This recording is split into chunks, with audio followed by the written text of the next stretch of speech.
The GPS showed Ivan was driving through downtown Chicago at 3:47 a.m.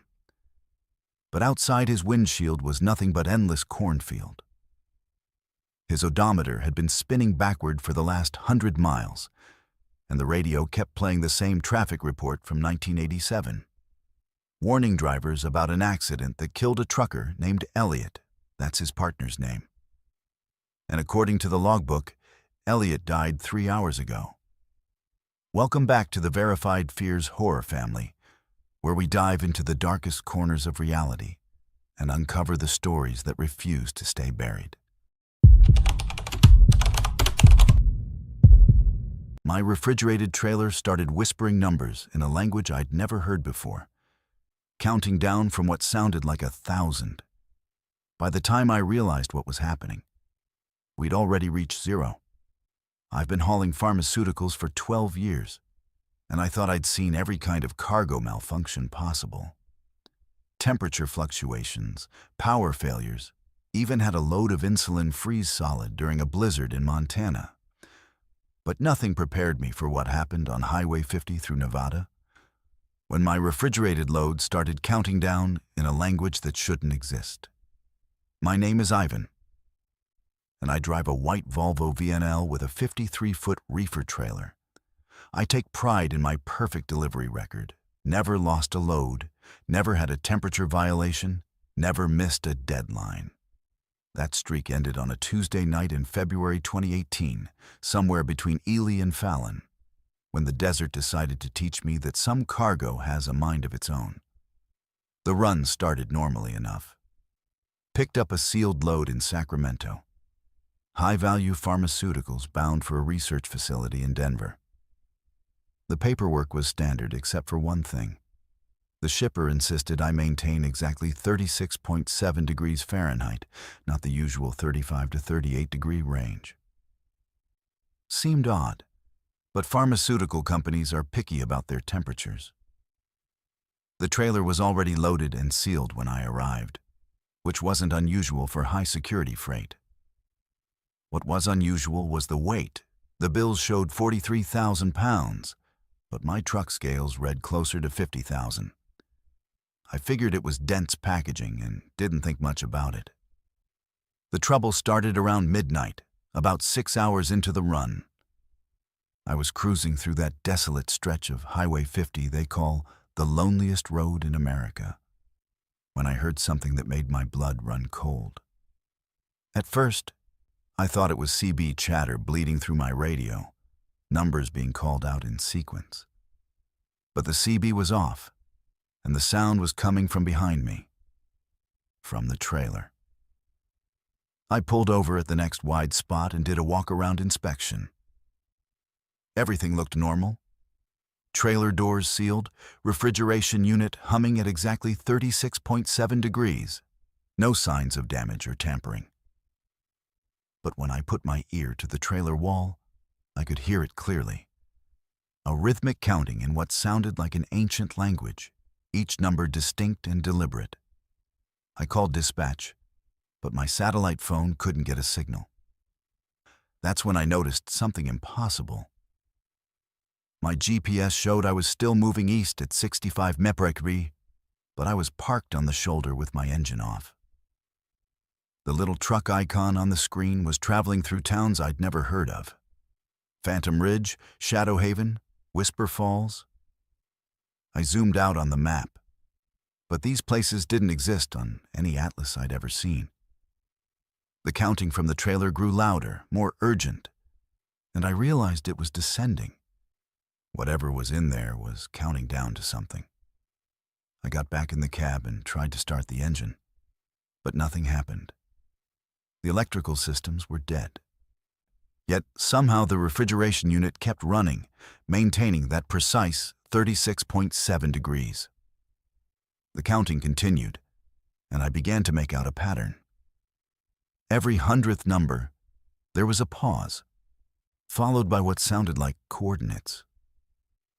I grabbed my paper atlas and tried to plot the numbers, but they corresponded to locations that were underwater, in the middle of mountain ranges, or in areas that had been evacuated decades ago after nuclear testing. That's when I noticed the time on my dashboard clock was running backward. It had been 12:47 a.m. when I first heard the counting. Now it read 11:23 p.m., and the numbers were still retreating. I watched in horror as the minutes ticked away in reverse, taking me back to before this nightmare began. But the counting from the trailer never stopped, never paused, never wavered from its relentless descent toward zero. I tried the CB radio and finally got a response. A gravelly voice from another trucker who claimed to be hauling the same route I was on. But when I asked for his location, he said he was driving through Austin, Nevada in 1987, hauling a load that had been counting down for 31 years.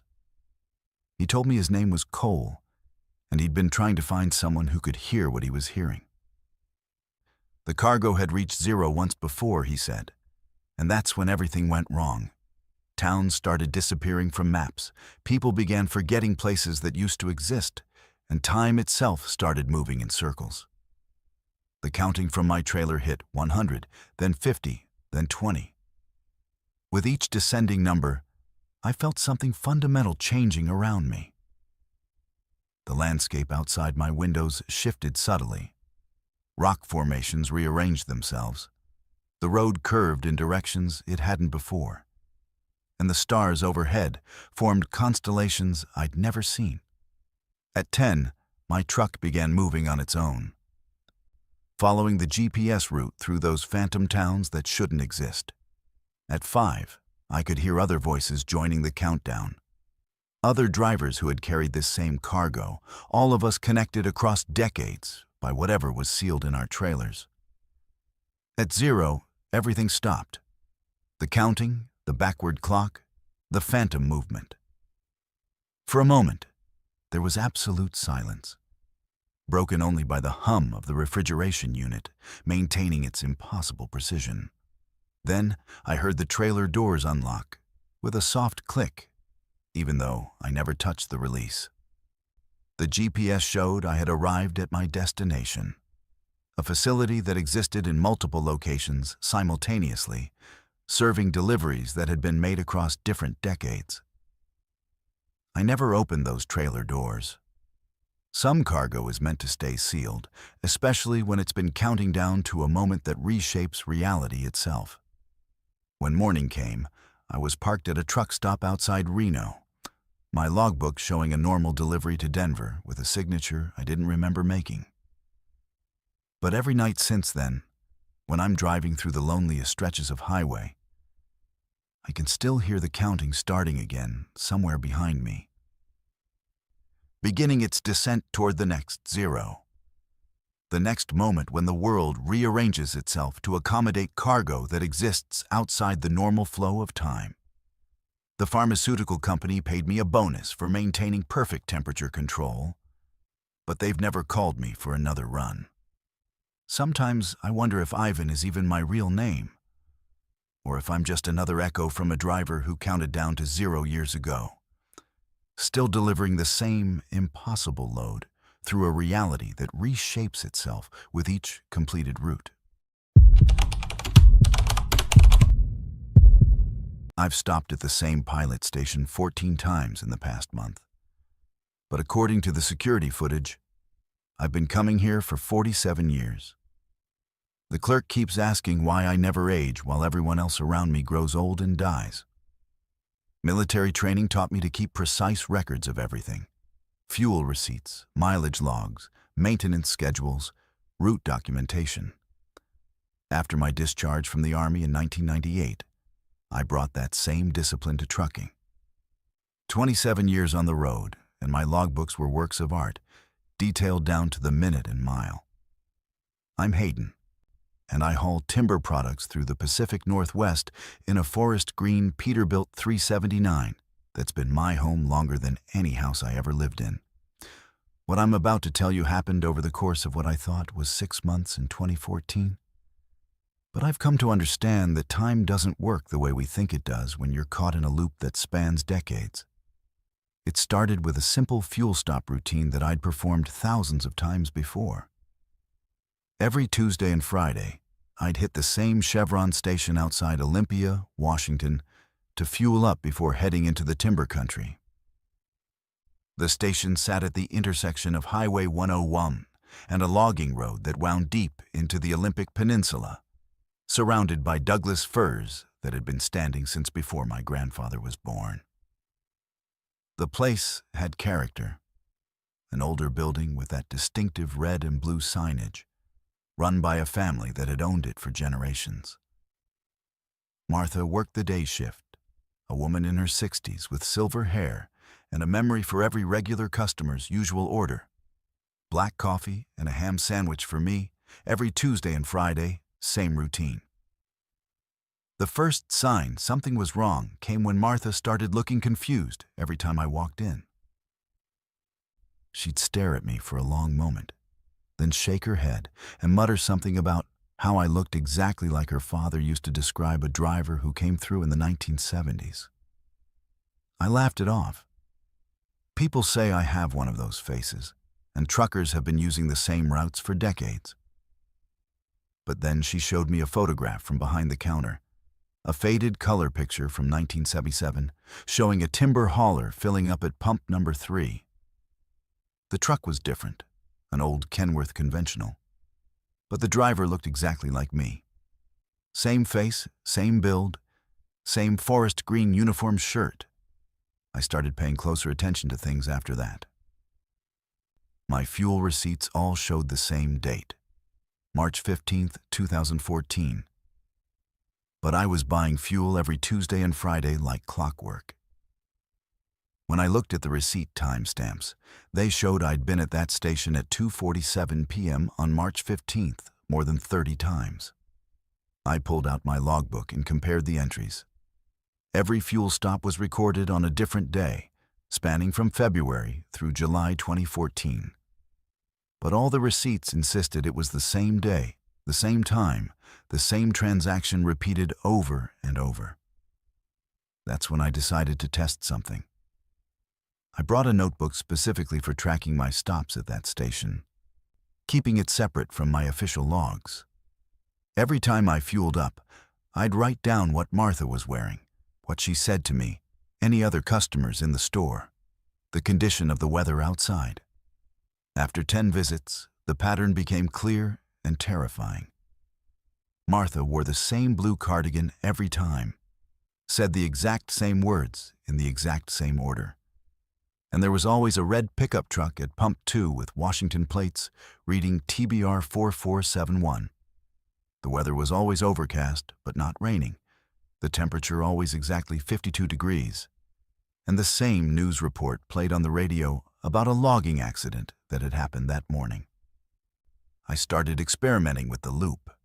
I'd try different pumps, buy different items, skip the coffee and sandwich. But no matter what I did, the receipt always showed Pump 3, black coffee, ham sandwich, March 15th, 2:47 p.m. I'd watch the security cameras while I was inside, and they showed me going through the exact same motions every time, even when I was consciously trying to do something different. It was like my body was following a script I couldn't deviate from, while my mind remained aware of the repetition. The breakthrough came when I decided to stay at the station longer than usual. Instead of leaving immediately after fueling up, I parked in the lot and watched. At exactly 3:15 p.m., something extraordinary happened. The station shimmered like heat waves rising from summer asphalt, and for just a moment, I could see multiple versions of it overlapping. There was the 2014 version I'd been experiencing, but underneath it were layers of other time periods. I saw the station as it had been in the 1980s with different signage, the 1970s with older pumps, even back to the 1950s when it was just a small building with 2 pumps and a hand crank register. During that shimmer, I could see other versions of myself. There was the 1977 version Martha had shown me in the photograph, driving that old Kenworth. But there were others too. A 1983 version in a different truck, a 1991 version, a 2001 version, all of us following the same route, stopping at the same station, buying the same fuel and food, trapped in our own individual loops, but all occurring simultaneously in the same location. The station existed as a temporal intersection where all our timelines converged every Tuesday and Friday at 2:47 p.m. I tried leaving the area entirely, taking different routes through different states. But no matter where I went or what loads I hauled, I always found myself back at that station on Tuesday and Friday afternoons.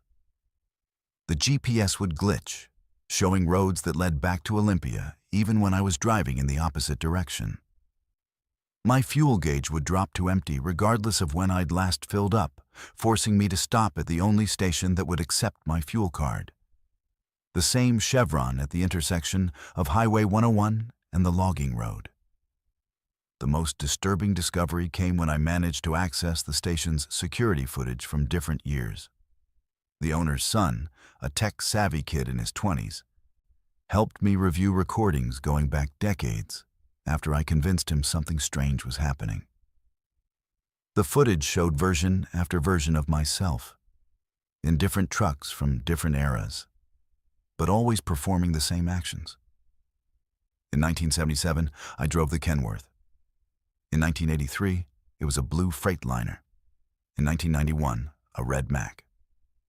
The trucks changed, but I remained exactly the same age, wearing the same face, going through the same routine.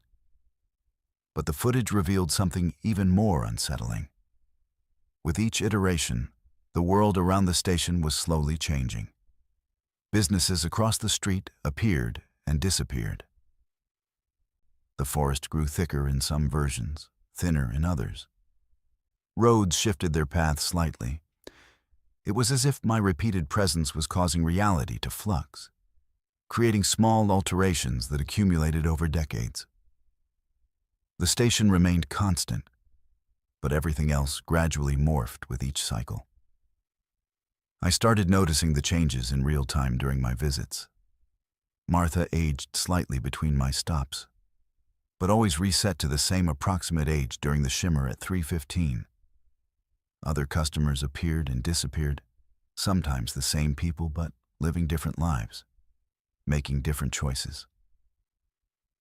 The red pickup at Pump 2 belonged to different people in different iterations. Sometimes a logger, sometimes a fisherman, sometimes a woman heading to Seattle for a job interview she'd either get or lose, depending on which version of reality I was experiencing. The worst part was realizing that my presence was affecting other people's lives. In some iterations, Martha's father had lived longer because a trucker, me, had stopped to help him change a tire in 1977. In others, he'd died younger because that same trucker had been delayed and wasn't there when he needed help. My repeated loops through time were creating ripple effects, spawning alternate timelines where the same people lived different lives based on tiny variations in our interactions. I've been trying to break the cycle for what feels like years now, but my logbook insists it's still 2014. I've memorized every detail of that fuel stop, every word Martha says, every crack in the pavement around Pump 3. I know that if I could just do something different enough, something significant enough to break the pattern, I might escape. But the station has rules, and those rules seem to override my free will every Tuesday and Friday at 2:47 p.m. Sometimes I catch glimpses of other drivers who've been caught in similar loops at different stations along different routes. We see each other during the shimmer moments, trapped in our own repetitive cycles, hauling the same loads through the same temporal intersections over and over again. We're all part of something larger, a network of looped time that keeps the trucking industry running even when individual drivers get lost in the gaps between minutes, delivering the same cargo across decades while the world changes around us. The fuel gauge is reading empty again, and it's Tuesday. In 17 minutes, I'll be pulling up to Pump 3 at that Chevron station outside Olympia, buying black coffee and a ham sandwich from Martha, who will look at me with confused recognition and wonder why I never age. And maybe this time, just maybe, I'll figure out how to break free from March 15th, 2014, and drive my way back into linear time where Tuesday is followed by Wednesday instead of another Tuesday, forever and always, until time itself runs out of fuel. When I woke up in that Missouri rest area, my trailer was completely empty, but my bank account showed payment for deliveries I never made. The GPS log revealed I'd somehow driven through 17 states in 8 hours, stopping at addresses that don't exist in towns that were destroyed decades ago. I've always prided myself on being the most detail-oriented driver on the road. Every mile tracked, every fuel stop documented, every delivery recorded with photographic evidence. My name is Stetson, and I run a custom tracking system that would make NASA jealous. GPS with real-time logging, dash cameras with night vision, electronic logs that sync to 3 different backup servers, and a personal logbook written in my own handwriting that I've maintained for 8 years without missing a single entry. I thought technology could protect me from the uncertainties of life on the road. I was wrong. Some deliveries happen outside the boundaries of what any tracking system can monitor, in places that exist only when certain cargo needs to find its way home. The load pickup seemed routine enough. A high-priority electronics shipment from a warehouse in Portland, Oregon, bound for multiple delivery points across the eastern seaboard. The manifest listed 12 stops from Virginia to Maine, all legitimate businesses I'd delivered to before. The cargo was sealed pallets of computer equipment, servers, networking hardware, specialized electronics for government contractors. Standard stuff, except for the unusual payment structure. Instead of the normal rate per mile, this job paid a flat fee of $50,000, with half up front and half on completion. The dispatcher, a woman I'd never spoken to before, emphasized that all deliveries had to be completed within 72 hours, and under no circumstances should I open the trailer or inspect the cargo. I loaded up my 2019 Freightliner Cascadia and hit the road just after midnight on a Tuesday in October 2019. The first few hours were completely normal. I documented everything as usual: fuel stops, rest breaks, mileage at each state line. My dash cam recorded clear footage of the highway, my GPS showed steady progress eastward on I-84, and my electronic logs displayed perfect compliance with hours of service regulations. At 6:30 a.m., I stopped at a truck stop outside Boise for fuel and a quick inspection. The trailer doors were still sealed, the cargo showed no signs of shifting, and all my tracking systems showed normal readings. That's the last thing I remember clearly. The next thing I knew, I was waking up in my sleeper berth at a rest area on I-70 in Missouri, and it was Thursday morning. According to my dashboard clock, I'd been unconscious for nearly 40 hours. My first instinct was panic. Missing time meant missed deliveries, and missed deliveries meant ruined reputation and lost income. But when I checked my electronic logs, they showed I'd been driving continuously for the past 2 days, maintaining perfect legal status with all required rest breaks properly documented. The GPS showed a route that should have been impossible. I'd somehow driven from Oregon to Missouri, then up to Michigan, down to Florida, back up to New York, and across to Pennsylvania before ending up in Missouri. Over 6,000 miles in 40 hours, averaging speeds that would have required me to drive at 150 mph constantly without stopping. I grabbed my phone to call dispatch and discovered 17 voicemails from satisfied customers, all thanking me for on-time deliveries and professional service. Each message referenced specific interactions, conversations I didn't remember having, delivery times I couldn't have met, even compliments about my unusual but efficient delivery methods. Mrs. Chen from the electronics company in Richmond said I delivered at exactly 3:47 a.m. Wednesday, and she appreciated how I'd somehow unloaded the entire pallet without waking anyone in the building. Mr. Rodriguez from the data center in Buffalo mentioned that I delivered during their closed hours on Tuesday night. But the cargo was perfectly staged in their loading dock when they arrived Wednesday morning. The dash cam footage was even more disturbing. 40 hours of recording showed me driving continuously, but the person behind the wheel wasn't acting like me. This other version of myself drove with mechanical precision, never adjusting the radio, never drinking coffee, never showing any signs of fatigue or human behavior. The facial expressions were blank, the movements robotic. Worse, the footage showed me making deliveries at locations that looked nothing like the addresses on my manifest. Instead of modern business parks and office buildings, I was delivering to dilapidated warehouses, abandoned industrial complexes, and structures that appeared to be partially demolished. I pulled out my paper atlas and tried to plot the route shown on my GPS log. The addresses led to some disturbing discoveries. The Richmond delivery was made to a building that had burned down in 1987. The Buffalo location was in an area that had been flooded and evacuated in 2003. The Miami stop was at coordinates that placed it in the middle of Biscayne Bay, underwater. Yet somehow, I'd made successful deliveries to all these impossible locations, and my customers were completely satisfied with the service. The bank records confirmed payment for all 12 deliveries, but the payment amounts were wrong. Instead of the agreed-upon $50,000 total, I'd received payments ranging from $847.50 to $12,233.78. Seemingly random amounts that together totaled exactly $127,641.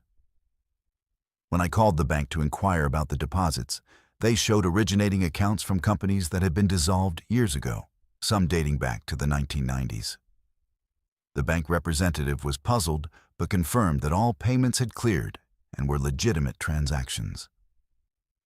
I drove to the nearest truck stop and called the dispatch number from my original paperwork.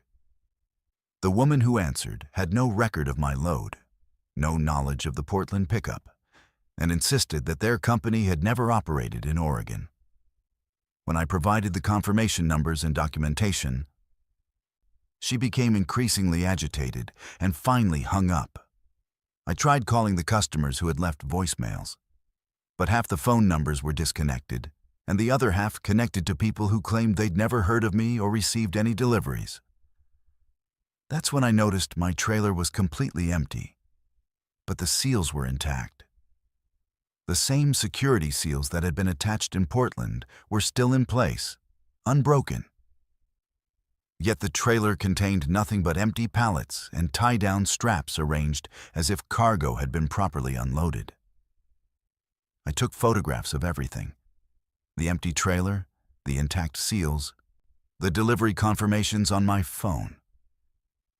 But when I reviewed the photos later, they showed different images. The trailer appeared fully loaded in some shots, partially loaded in others. And in one disturbing image, it contained cargo that looked nothing like electronics. Old furniture, vintage clothing, and what appeared to be personal belongings from different decades. I started researching the delivery addresses more thoroughly, using online archives and historical records. What I discovered chilled me to the bone.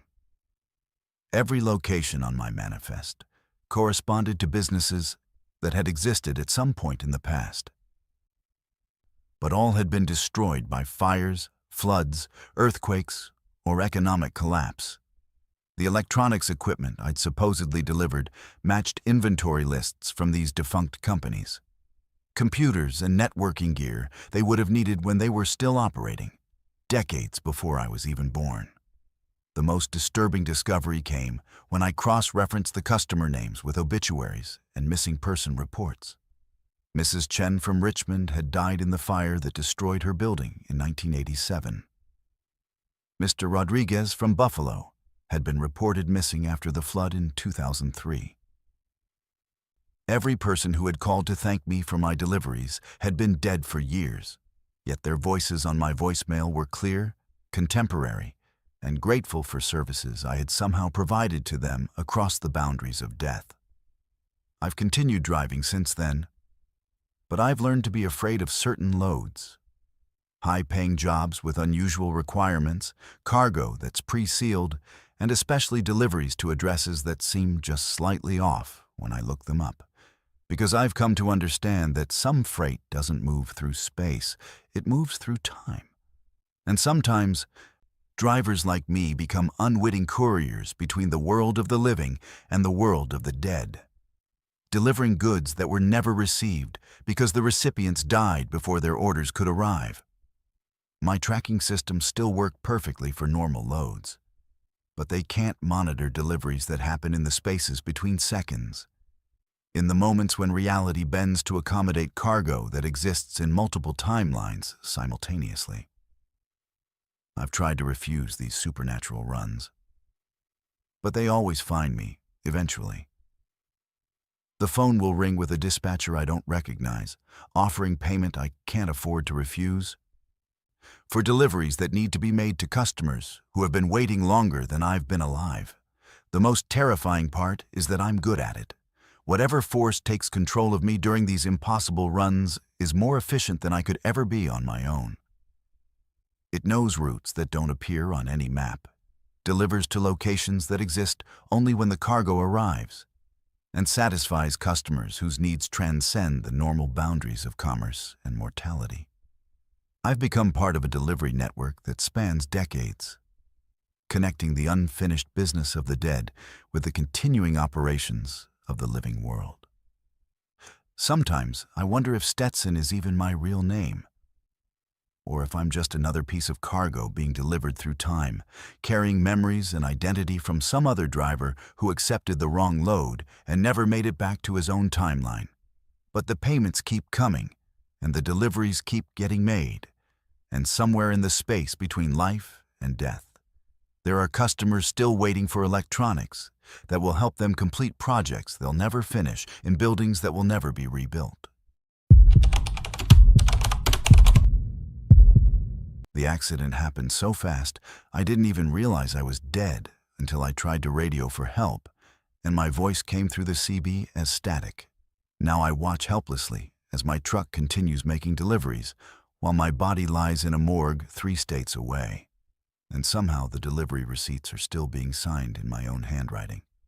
My name is Jude, and for 30 years, I drove the same 2018 Peterbilt 389 across the country, a midnight blue beauty with chrome stacks and custom paint that made her stand out at every truck stop from California to Maine. She wasn't just my truck. She was my home, my office, my sanctuary, and my legacy. I'd planned to pass her down to my son Marcus when I retired, teach him everything I knew about life on the road, about treating your equipment right and respecting the highways that fed our family. Instead, on a snowy March morning in 2020, on a remote stretch of Highway 287 in Wyoming, everything changed in the span of 3 seconds when a sudden whiteout turned the world white and sent my rig sliding sideways into a bridge abutment at 70 miles per hour. The impact should have been the end of everything. I remember the moment of collision, the terrible sound of metal crushing and glass exploding, the sensation of weightlessness as the cab rolled, and my body was thrown against forces no human spine could withstand. There was pain, brief and absolute, followed by a strange floating sensation, and then nothing. When awareness returned, I was standing beside the wreckage in the snow, looking down at my own body slumped over the steering wheel, blood pooling on the dashboard I'd polished just that morning. The strangest part wasn't seeing myself dead. It was realizing that my truck's engine was still running, the diesel rumbling with the same steady rhythm it had maintained for over 800,000 miles. I tried to flag down the first responders when they arrived, tried to tell them about the load I was carrying, about the delivery schedule I needed to maintain, about how my dispatcher needed to be notified. But my voice produced no sound. My gestures went unnoticed. And I watched helplessly as they loaded my body into an ambulance and had my truck towed to the nearest impound yard. That's when I learned the first rule of being a dead trucker.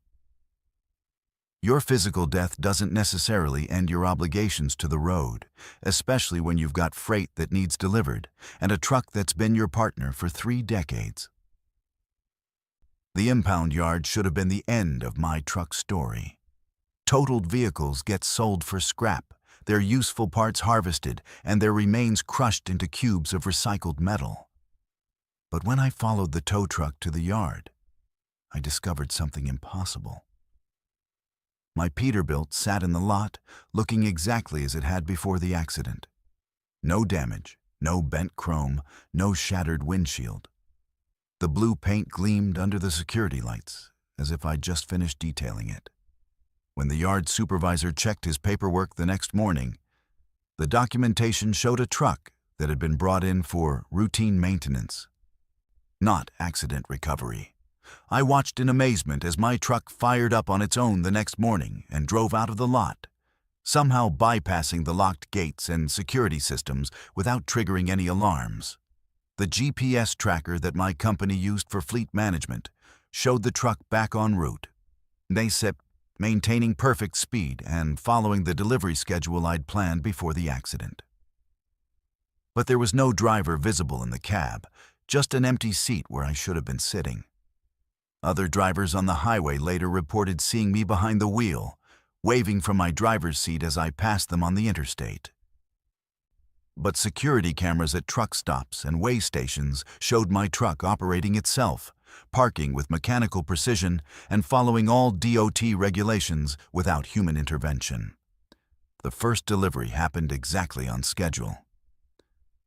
I followed my own truck to a distribution center outside Denver, where I watched it back up to the loading dock with the same careful technique I'd perfected over 30 years of driving. The dock workers unloaded the freight, automotive parts bound for an assembly plant, and one of them even commented to his partner about how professional the driver had been, how he'd positioned the trailer perfectly without needing any guidance. But there was no driver.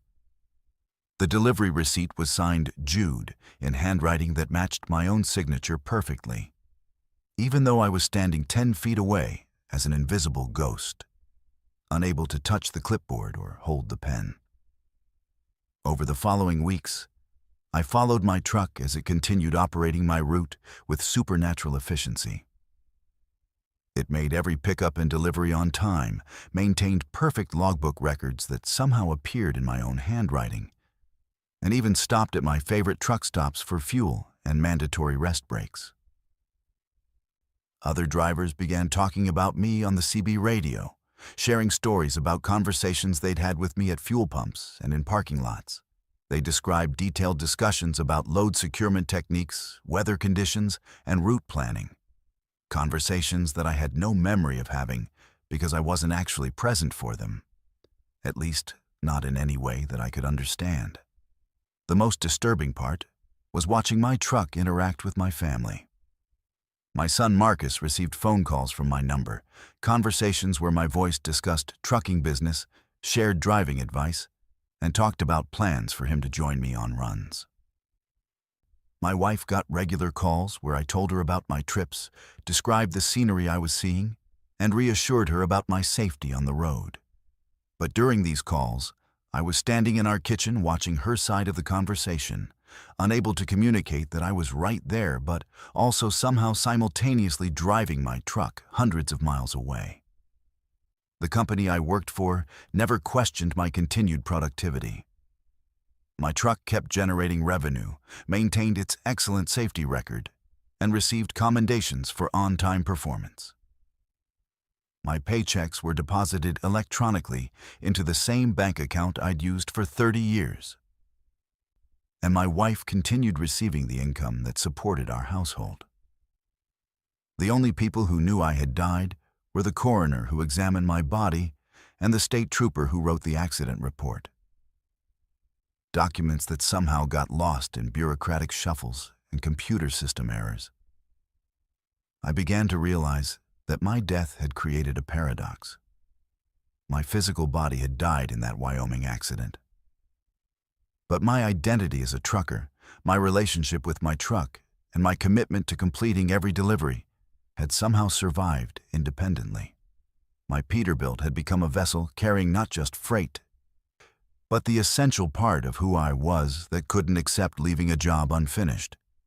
The truck operated with the accumulated knowledge of 30 years of driving experience. Following routes I'd memorized, making decisions I would have made, maintaining standards I'd established over decades of professional trucking.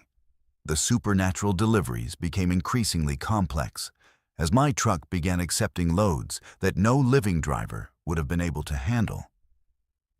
Freight that needed to be delivered to locations that existed only at certain times of day, cargo that required routes through areas that weren't marked on any map, and shipments bound for customers who could only be reached by drivers who weren't bound by the normal limitations of physical existence. My truck became part of a network of phantom freight operations, hauling goods between the world of the living and whatever lay beyond, serving markets that operated outside normal commercial channels. Other ghost truckers began flagging me down during these supernatural runs, drivers who had died in accidents, but whose trucks continued operating on similar missions. We formed an informal convoy of the deceased, sharing information about otherworldly routes and comparing notes about customers who placed orders from beyond the grave. I learned that the trucking industry has always included a supernatural component. Freight that moves between dimensions, cargo that exists in multiple timelines simultaneously, and deliveries that can only be completed by drivers who are no longer constrained by physical limitations. The strangest revelation came when I discovered that my accident in Wyoming had been orchestrated. The sudden whiteout, the icy conditions, even the timing of other traffic on that remote highway had been arranged to create the precise circumstances needed for my transformation from living driver to supernatural courier. My truck had been selected years earlier to become part of this ghost fleet, and my death was simply the final step in a recruitment process that I'd been unknowingly participating in throughout my entire career. My son Marcus eventually joined me, though not in the way I'd originally planned. He started having dreams about driving my truck, about routes that led through landscapes that existed only in the spaces between sleeping and waking. In these dreams, I was able to teach him about the supernatural side of trucking, about freight that connects the living world with whatever comes after, about the responsibility that drivers carry even beyond death.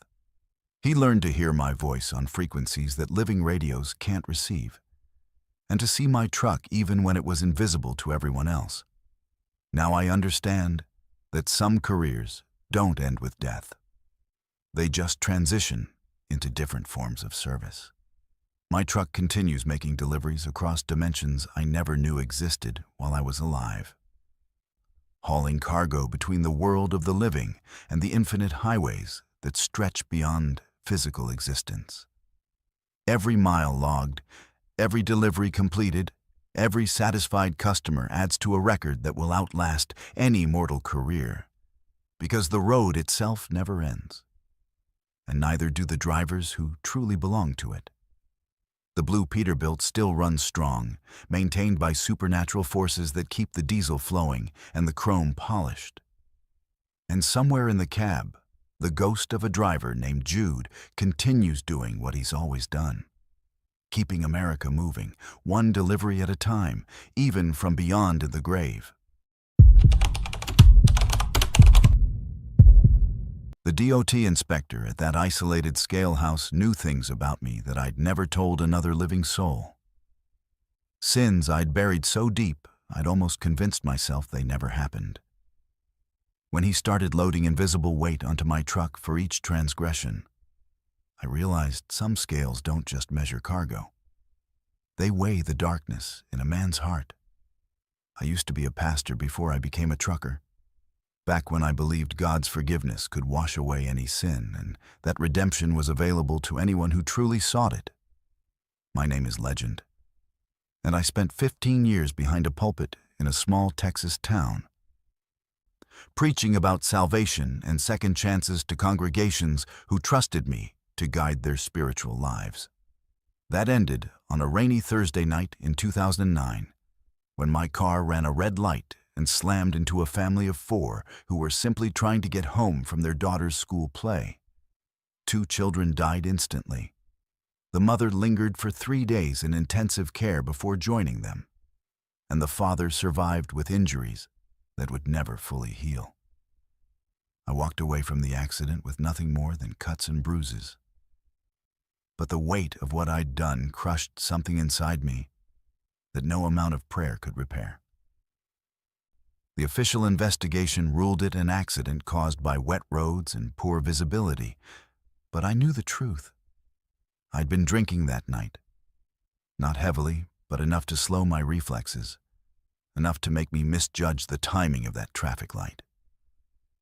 I'd been drinking because I'd discovered my wife was having an affair with the church treasurer, and instead of handling it with the wisdom and grace I preached about every Sunday, I'd chosen to numb the pain with whiskey. 3 people died because I couldn't practice what I preached, because I was too weak to face my problems without chemical assistance, because I was human in all the worst ways while pretending to be something better from behind my pulpit.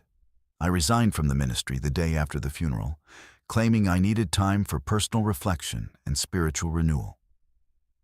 The congregation was understanding, supportive even, talking about how the trauma of witnessing such a terrible accident had affected their beloved pastor.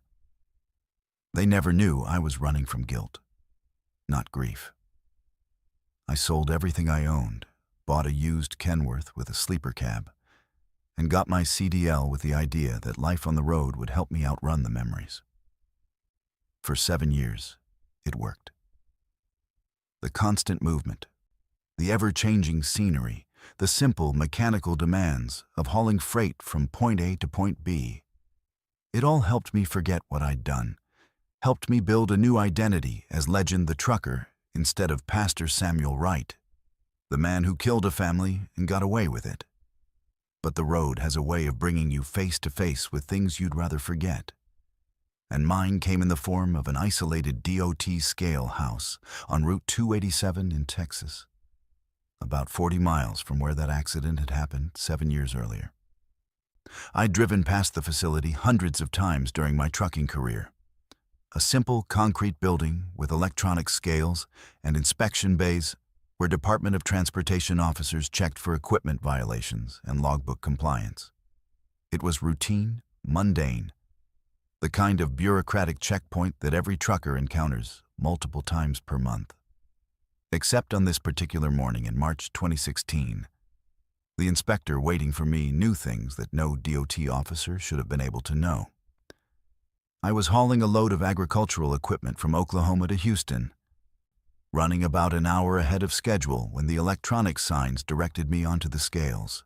Standard procedure called for checking my weight, reviewing my logbooks, and maybe a quick inspection of my equipment if the officer was being thorough. Instead, the inspector, a thin man in his 50s with gray hair and eyes that seemed older than his face, looked at my license and registration, then asked me to step inside the scale house for what he called a more comprehensive review. The interior of the building was standard government office decor. Fluorescent lighting, metal desks, filing cabinets, and walls lined with DOT regulations and safety posters. But something felt wrong the moment I walked inside.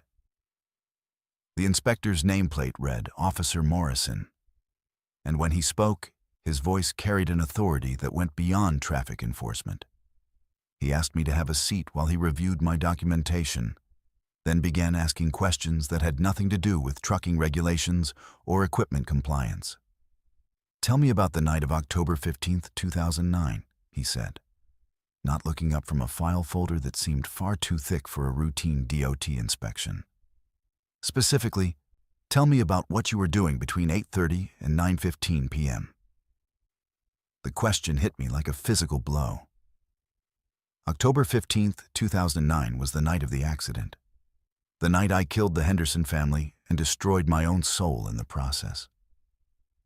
There was no reason for a DOT inspector to know that date. No connection between a 7-year-old car accident and a routine truck inspection. I tried to deflect, claiming I didn't remember that specific date. But Officer Morrison opened the file and began reading details that made my blood run cold. He knew about the rain, about the intersection where it happened, about my speed at the moment of impact. He knew about the whiskey I'd consumed at Murphy's bar, about the argument I'd had with my wife earlier that evening, even about the sermon I'd been preparing for the following Sunday on the topic of personal responsibility and moral accountability. Interesting choice of sermon topics, Morrison said, looking directly at me for the first time. Planning to preach about responsibility while avoiding it in your own life. That's what we call irony, wouldn't you say? His eyes weren't human anymore. They were something else. Something that could see through flesh and bone directly into the parts of me I'd been trying to hide for 7 years. That's when he told me we were going to conduct a different kind of inspection, one that measured more than just the weight of my cargo. He led me back outside to where my truck sat on the electronic scales, but now the display showed impossible readings. Instead of the 78,000 pounds I'd been carrying when I drove onto the scales, the numbers kept climbing. 85,000, 95,000, 110,000 pounds, and rising. Morrison explained that we were measuring the total weight of everything I was carrying, including burdens that weren't visible to normal inspections. Each sin adds weight, he said, consulting a clipboard that appeared to have materialized from nowhere. Each lie, each moment of cowardice, each time you chose personal comfort over moral obligation. The Henderson family, that's significant weight right there. 3 lives lost because you couldn't handle your problems without pharmaceutical assistance. That adds about 15,000 pounds to your load. The scale display jumped accordingly, and I felt my truck sag under invisible pressure. Morrison continued his supernatural audit, listing transgressions I'd committed throughout my life. Some I'd forgotten, and others I'd never admitted even to myself. The time I'd embezzled money from the church building fund to pay gambling debts. The teenage girl I'd counseled who came to me for help with an abusive father, and how I'd convinced her to keep quiet because exposure would hurt the church's reputation. The dozens of people who trusted me for spiritual guidance while I was living a lie, pretending to have answers I didn't possess and offering hope I didn't feel. With each revelation, the weight on my truck increased. The suspension groaned under loads that shouldn't have been physically possible. The tires began to flatten against the asphalt. The frame itself started to bend as Morrison added more and more invisible cargo to account for decades of moral failures and spiritual hypocrisy. I watched helplessly as my truck was crushed by the accumulated weight of everything I'd done wrong, every person I'd failed, every moment I'd chosen selfishness over service. The interesting thing about spiritual weight, Morrison said, is that it can't be reduced by simply changing locations. You've been hauling these burdens for 7 years, thinking that constant movement would help you escape them. But they've been growing heavier with each mile you've driven. Each day you've avoided taking responsibility for what you've done. The scale display now showed over 200,000 pounds, and my truck was visibly sinking into the asphalt. Morrison handed me a citation, but instead of a normal DOT violation, it was a bill of lading for cargo I'd been carrying without proper documentation. The manifest listed every sin, every failure, every moment of moral cowardice that had accumulated over my lifetime. At the bottom, in official DOT language, it stated that I was operating an overweight vehicle and would need to reduce my load before being allowed to continue. "How do I unload this cargo?" I asked, though I already suspected the answer would require facing things I'd spent years avoiding. Morrison smiled for the first time, and for a moment his inhuman eyes showed something that might have been compassion. "Same way you would handle any overweight situation. You find the appropriate facility and unload what you can't legally carry. In your case, that means going back to where you picked up this particular load and making some deliveries you should have made years ago." The Henderson family grave site was 40 miles away. I'd driven past the cemetery hundreds of times, but never stopped. Never acknowledged what lay beneath those headstones, never faced the people whose lives I'd ended. Morrison's scale house had given me a choice that wasn't really a choice at all. I could continue carrying impossible weight until it destroyed me and everyone around me. Or I could finally make the delivery that I'd been avoiding for 7 years. My truck barely moved as I left the scale house, groaning under spiritual weight that made every mile a struggle. But as I drove toward the cemetery where 3 graves waited for an apology that was 7 years overdue, I felt something I hadn't experienced since that rainy October night. Not forgiveness, that would take much longer to earn, but the possibility that some burdens could eventually be set down, that some loads could finally be delivered to their proper destination, and that redemption might be available even to drivers who had been carrying the weight of the dead for far too long. The CB crackled to life at 11:47 p.m. with an invitation to join a trucker convoy protest on I-75. But when I saw the other drivers' faces in my mirrors, I realized they were all heading to appointments with death. Each truck in the formation represented a different way to die, and I was being recruited as the final casualty in a supernatural funeral procession that had been driving the same route for decades. My name is Matthias, and at 24 years old, I was the youngest independent owner-operator in my hometown of Valdosta, Georgia. I'd saved every penny from 3 years of driving for other companies to buy my own rig, a cherry-red Peterbilt 379 with enough chrome to blind oncoming traffic, and a sound system that could wake the dead. I was young, idealistic, and absolutely convinced that truckers were the backbone of America. The last free cowboys in a world that had forgotten what independence really meant. When the CB radio started buzzing about a convoy forming up to protest new regulations that would put small operators like me out of business, I didn't hesitate to join what I thought was a stand for trucker rights and freedom. It was a humid August night in 2021, and I was deadheading home from a delivery in Jacksonville when the call came through on Channel 19. The voice was gravelly, professional, with the kind of authority that comes from decades behind the wheel. He identified himself as Big Rig Moses and explained that independent truckers were forming a convoy to drive through Atlanta and make their voices heard about regulations that favored large carriers over small operators. The meeting point was the truck stop at exit 156, and the plan was to form up just after midnight for a coordinated run through the metro area during the early morning hours when we'd get maximum visibility without disrupting too much regular traffic. I pulled into the truck stop around 11:30 p.m. and immediately saw other drivers preparing for the convoy. There were maybe 15 trucks already staged in the lot, a mix of different makes and models that represented the diversity of independent trucking. I parked near the back and walked over to introduce myself, eager to meet fellow drivers who shared my passion for the freedom of the road. But something felt wrong the moment I started talking to the other participants.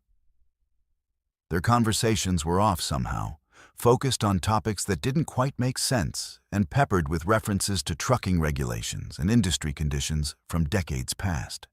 The driver of a faded blue Kenworth introduced himself as Danny and started talking about how the new electronic logging devices were going to destroy the industry. When I mentioned that ELDs had been mandatory for years already, he looked confused and insisted that the regulations were still being debated in Congress. A woman driving an immaculate white Freightliner complained about fuel prices hitting 90 cents per gallon, which hadn't been accurate since the 1990s. Every conversation I had with other convoy participants revealed similar disconnects, as if they were all living in different time periods and unaware of how much the industry had changed. Big Rig Moses finally made his appearance around midnight, climbing down from a massive black Peterbilt that looked like it had been custom-built for intimidation rather than efficiency.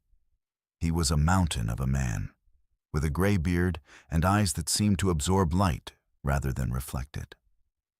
When he spoke, every other driver fell silent and listened with the kind of respect usually reserved for religious leaders or legendary figures. He outlined the route we'd take through Atlanta, emphasizing the importance of maintaining formation and staying together no matter what happened during the run. This convoy represents something bigger than just protesting regulations, he said, his voice carrying across the parking lot without any effort to project. We're making a statement about what it means to be a trucker, about the sacrifices we make to keep America moving, and about the price we pay for choosing this life. Every driver here has made that commitment, and tonight we're going to honor that sacrifice by completing a run that will be remembered forever. The formation lined up just after midnight, with Big Rig Moses leading in his black Peterbilt, and the rest of us spaced about a quarter-mile apart to maintain proper convoy protocol. I was positioned near the rear of the formation, which gave me a good view of the other trucks as we rolled north on I-75 toward Atlanta.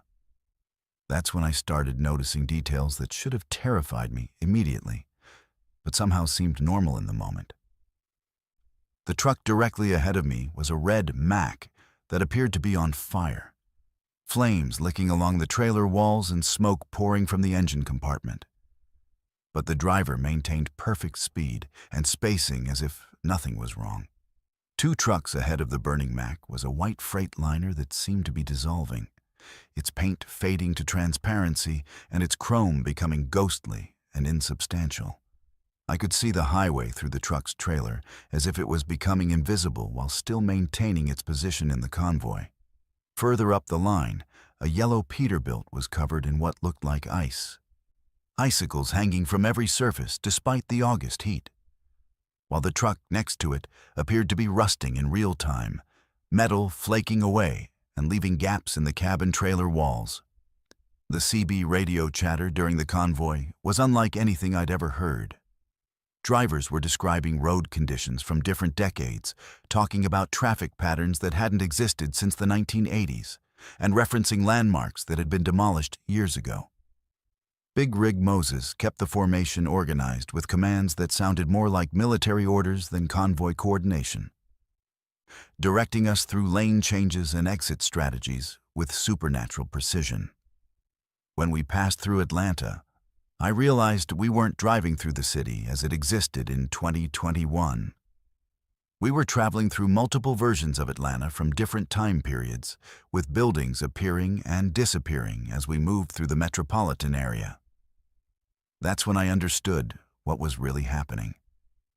This wasn't a protest convoy. It was a funeral procession. Each truck in the formation represented a different way that truckers die on the road. The burning Mack was carrying a driver who had died in a truck fire. The dissolving Freightliner represented someone who had simply vanished without a trace. The ice-covered Peterbilt belonged to a driver who had frozen to death during a blizzard. And the rusting truck carried someone who had been forgotten by the industry and left to decay in an abandoned truck stop. We were all dead or dying, driving through a version of reality that existed only for drivers who had made the ultimate sacrifice for their commitment to the road. I tried to break formation, to exit the convoy and return to the world of the living. but my truck wouldn't respond to my steering inputs. Big Rig Moses's voice came through the CB with supernatural authority, explaining that I had been selected to complete the convoy because my story represented the final type of trucker death. The young driver who dies from his own idealism, who believes so strongly in the romance of trucking that he drives himself into situations no reasonable person would survive.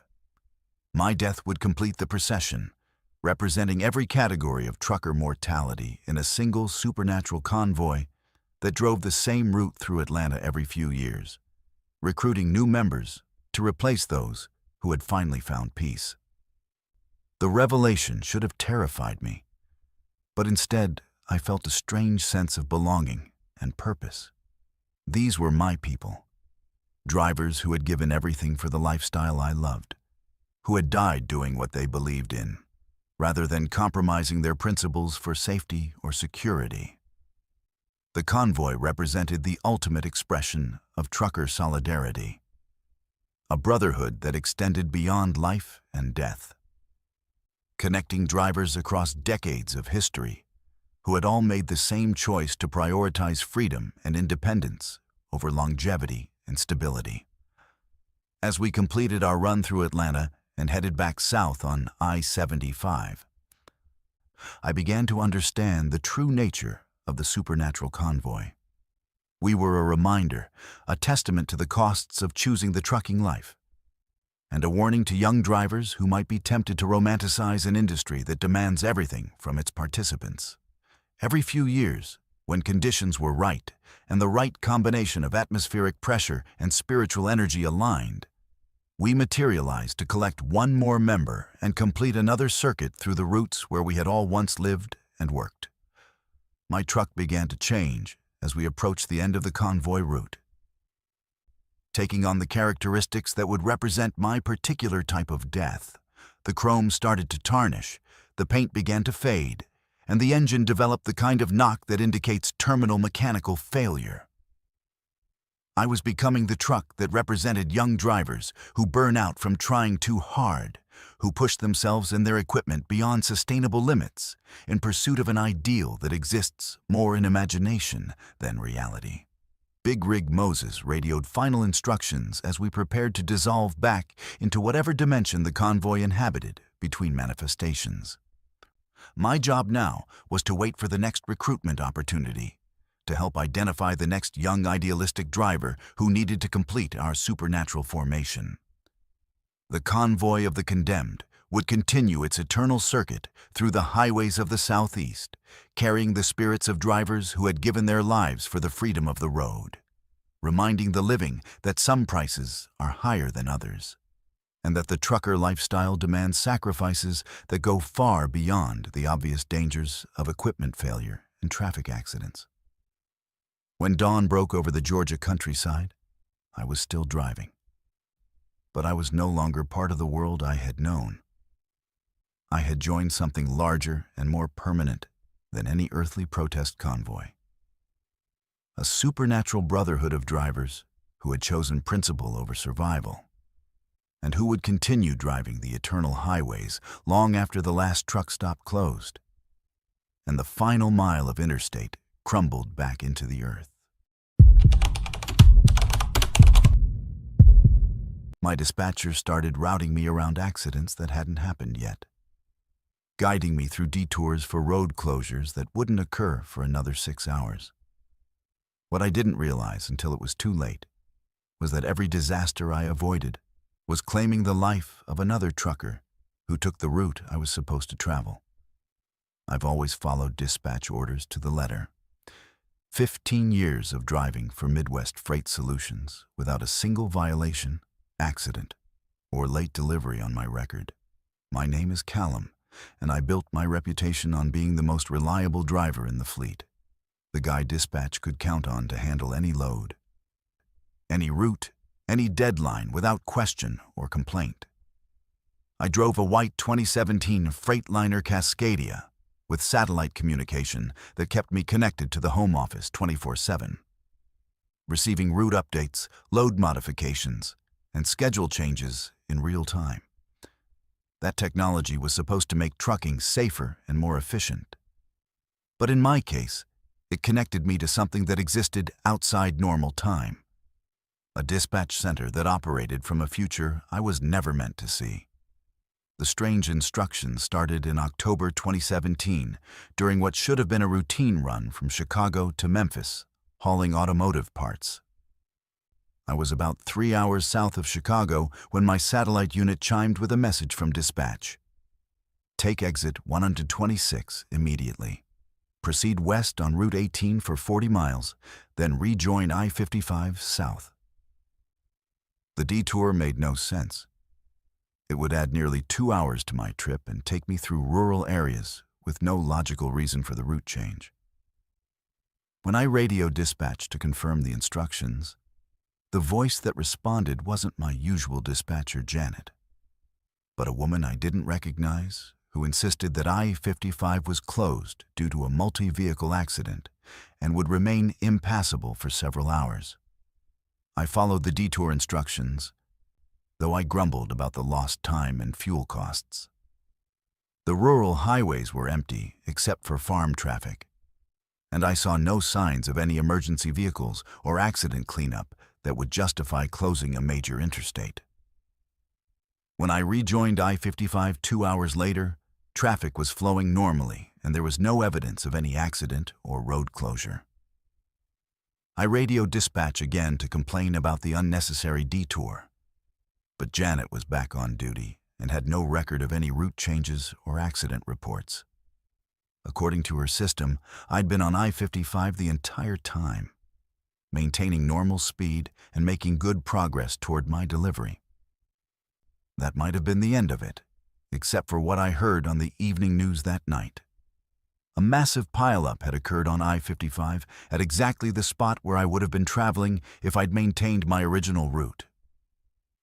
A sudden fog bank had reduced visibility to 0, causing a chain reaction collision involving 17 vehicles, including 3 tractor trailers.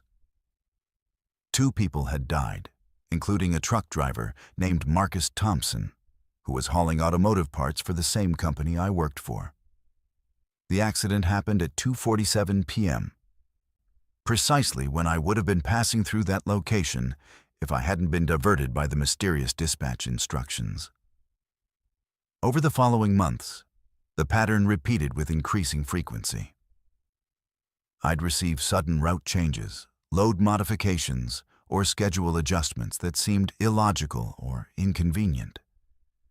But following them always kept me away from disasters that happened exactly where I would have been traveling. A bridge collapse on Route 64 killed a driver who was hauling my original load after dispatch mysteriously reassigned my freight to him.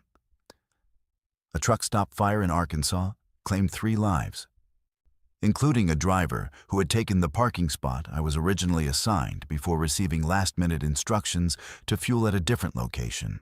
The voice giving me these life-saving instructions was always different from my normal dispatchers. Always a woman I didn't recognize who seemed to have access to information that shouldn't have existed yet. She knew about weather conditions hours before they were forecast, traffic accidents before they were reported, and road closures before the construction crews arrived. When I tried to ask her about her identity or how she obtained advance information about road conditions, she would deflect with professional efficiency and remind me that my job was to follow instructions, not ask questions about dispatch procedures. I started keeping detailed records of every supernatural route change and comparing them to accident reports and news coverage. The pattern was undeniable. Every disaster I avoided claimed the life of another driver who ended up in the location I was supposed to occupy. It was as if the universe maintained some kind of cosmic balance, requiring a certain number of trucking fatalities to occur regardless of individual precautions. My mysterious dispatcher was saving my life by sacrificing others, redirecting death like traffic around a construction zone. The moral implications began eating away at me. I was living while good drivers died, surviving because some supernatural force had decided my life was worth more than theirs. Every successful delivery I made was built on the foundation of another trucker's death. Every safe arrival home to my family paid for with someone else's blood. I tried refusing the strange instructions, ignoring the route changes and load modifications. But when I did, my truck would develop mechanical problems that forced me to stop for repairs at exactly the right time to avoid whatever disaster was waiting ahead. The breakthrough came when I decided to trace the source of the mysterious dispatch instructions. The satellite messages claimed to originate from our normal dispatch center in Columbus, Ohio, but the communication timestamps showed impossible dates. Some messages were stamped with dates from the following year, others from decades in the future. When I contacted the satellite service provider to investigate the anomalous timestamps, they discovered that the messages were being bounced through relay stations that didn't exist yet, broadcast from towers that wouldn't be built for another 20 years. That's when I learned the truth about my supernatural dispatcher. She wasn't operating from a different location. She was operating from a different time. Somehow, communications technology had created a temporal link between my truck in 2017 and a dispatch center that existed in 2047, 30 years in the future. The woman saving my life was working from a world where all the accidents I'd avoided had already become historical records, where the deaths of other truckers were documented facts that could be prevented by rerouting drivers who were still alive in the past. I demanded to speak directly with my future dispatcher, threatening to quit if the company couldn't explain the supernatural instructions I'd been receiving. The response came through the satellite system at 3:17 a.m. on a Tuesday in March 2018. In a voice I recognized as my own daughter Emma, aged from the 7-year-old child I knew into a middle-aged woman I'd never met. "Dad, it's me," the voice said through the truck's communication system. "I know this is hard to understand, but I'm calling from 2047. I work for the same company you do, but 30 years from now. The technology exists to send information backwards through time, and I've been using it to save your life by rerouting you away from accidents that killed truckers in your timeline." Emma explained that in her timeline, I had died in that first accident on I-55 in 2017, leaving her and her mother to struggle financially while she grew up without a father. She'd become a dispatcher herself, partially to understand the industry that had claimed my life, and when the temporal communication technology became available, she'd used it to change the past and save my life. But temporal mechanics required balance. Saving one life meant sacrificing another, and every accident I avoided had to claim a different victim to maintain the stability of the timeline. The revelation that my own daughter was orchestrating the deaths of other truckers to save my life was more horrifying than anything I could have imagined. I was living on borrowed time, time stolen from drivers who deserved to go home to their own families. Emma insisted that she was choosing victims carefully, selecting drivers who were alone in the world or whose deaths would cause less collateral damage. But the moral calculus was still monstrous. I told Emma to stop, to let me die as I was supposed to in the original timeline, rather than sacrificing innocent people for my benefit. But she refused, explaining that changing the past again would create paradoxes that could unravel reality itself. I was trapped in a timeline where my survival depended on other people's deaths, where every mile I drove safely was paid for with someone else's blood, where my daughter had become a supernatural serial killer operating from 30 years in the future. The calls continue to this day.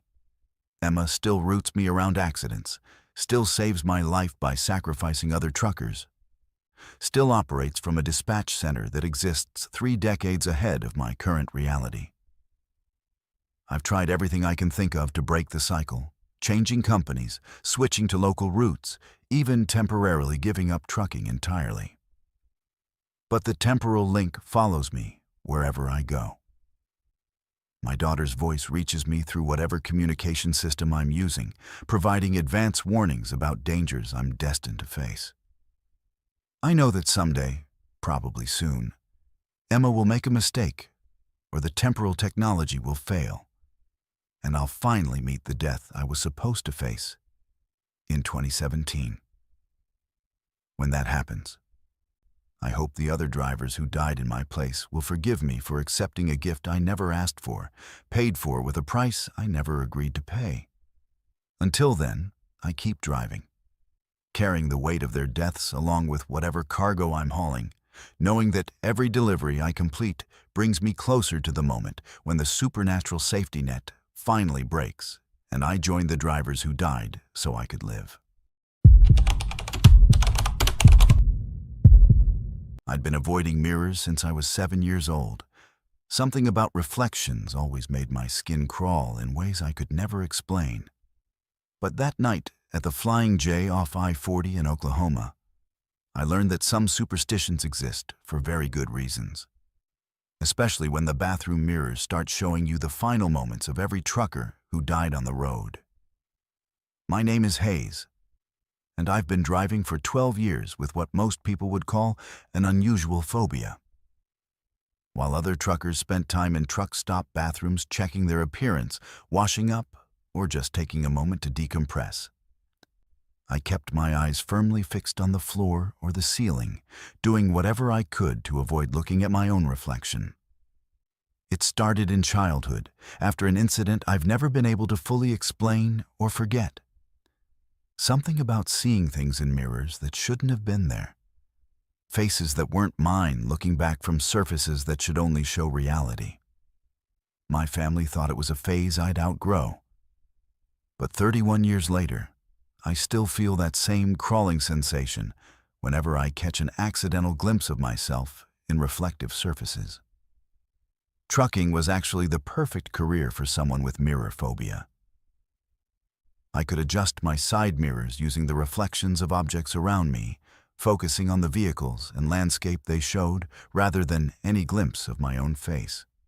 Truck stop bathrooms were the biggest challenge, but I'd developed a system of keeping my head down, doing my business quickly, and getting out before any accidental eye contact with my own reflection could trigger the anxiety attacks that had plagued me since childhood. For 12 years, this system worked perfectly. I maintained excellent hygiene, stayed professional, and never let other drivers know about the psychological quirk that made me different from everyone else on the road.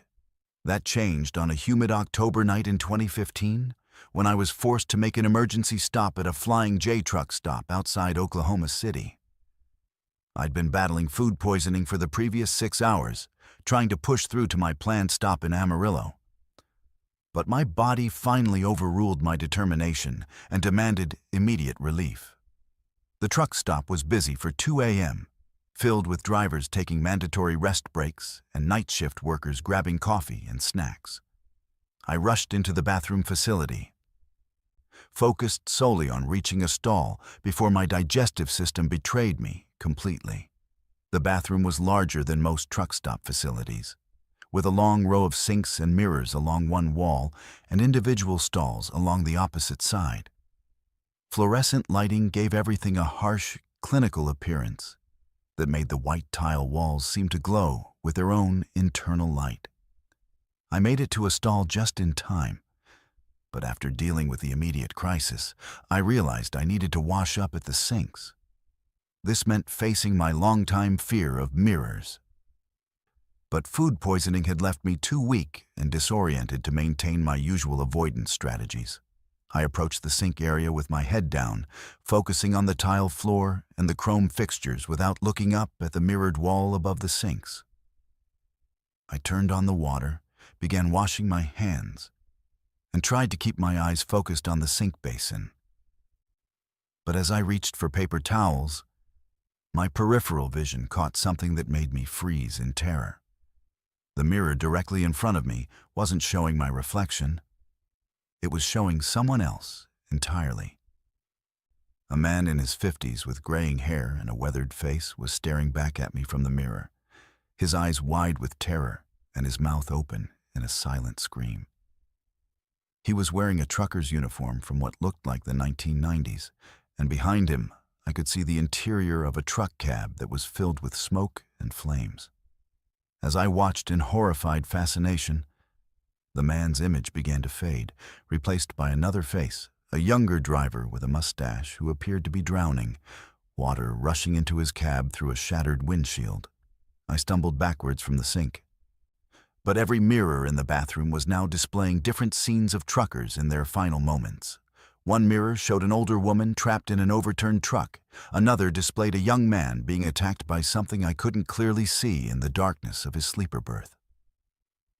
The images changed every few seconds, an endless parade of truck drivers experiencing every conceivable form of death.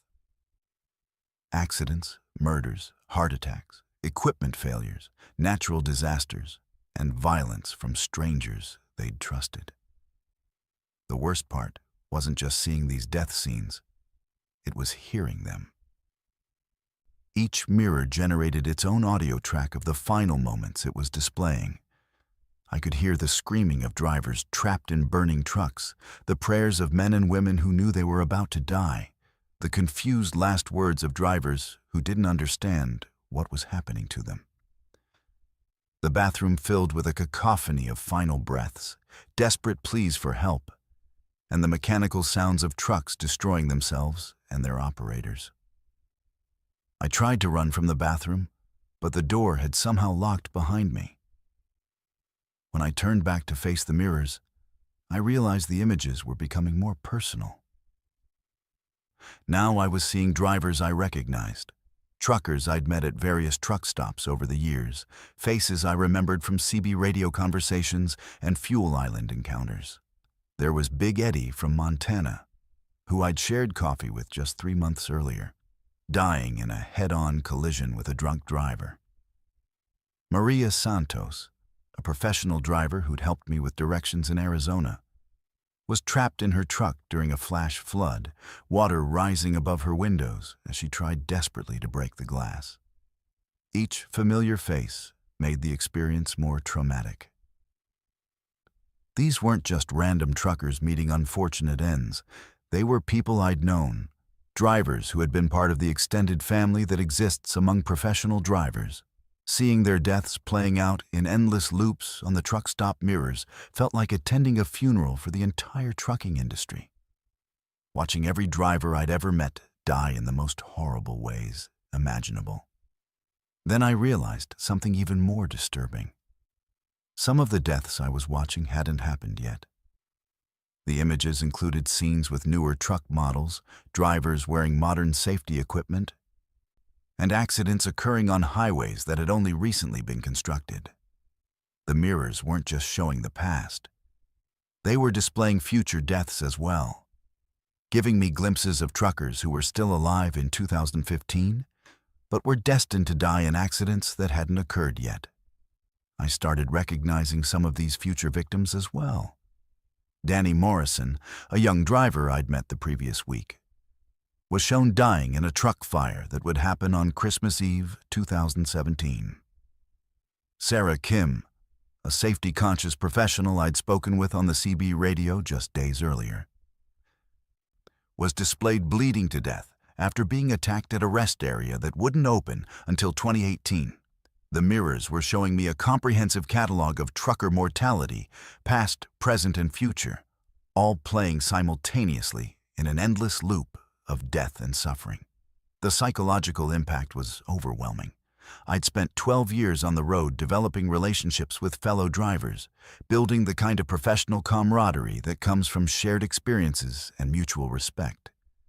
Now I was watching all of them die, over and over again, in mirrors that seemed determined to show me every conceivable way a trucker could meet their end. The cumulative effect was like experiencing the grief of losing hundreds of friends and colleagues simultaneously. As I watched the horrific parade of trucker deaths, I began to understand why I'd been afraid of mirrors since childhood. This wasn't a phobia.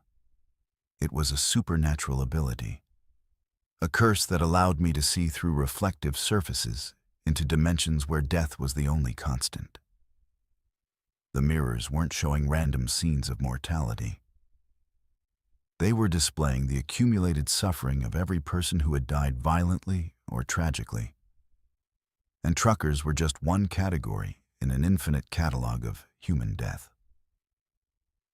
I noticed that each mirror seemed to specialize in different types of trucker fatalities.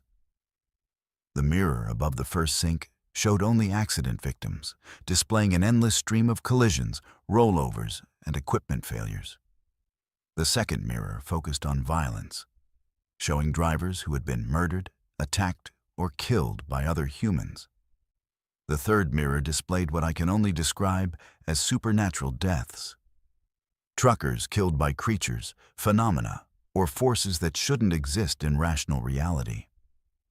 The supernatural deaths were the most disturbing because they suggested that the trucking industry included dangers that weren't covered in any safety manual or training program.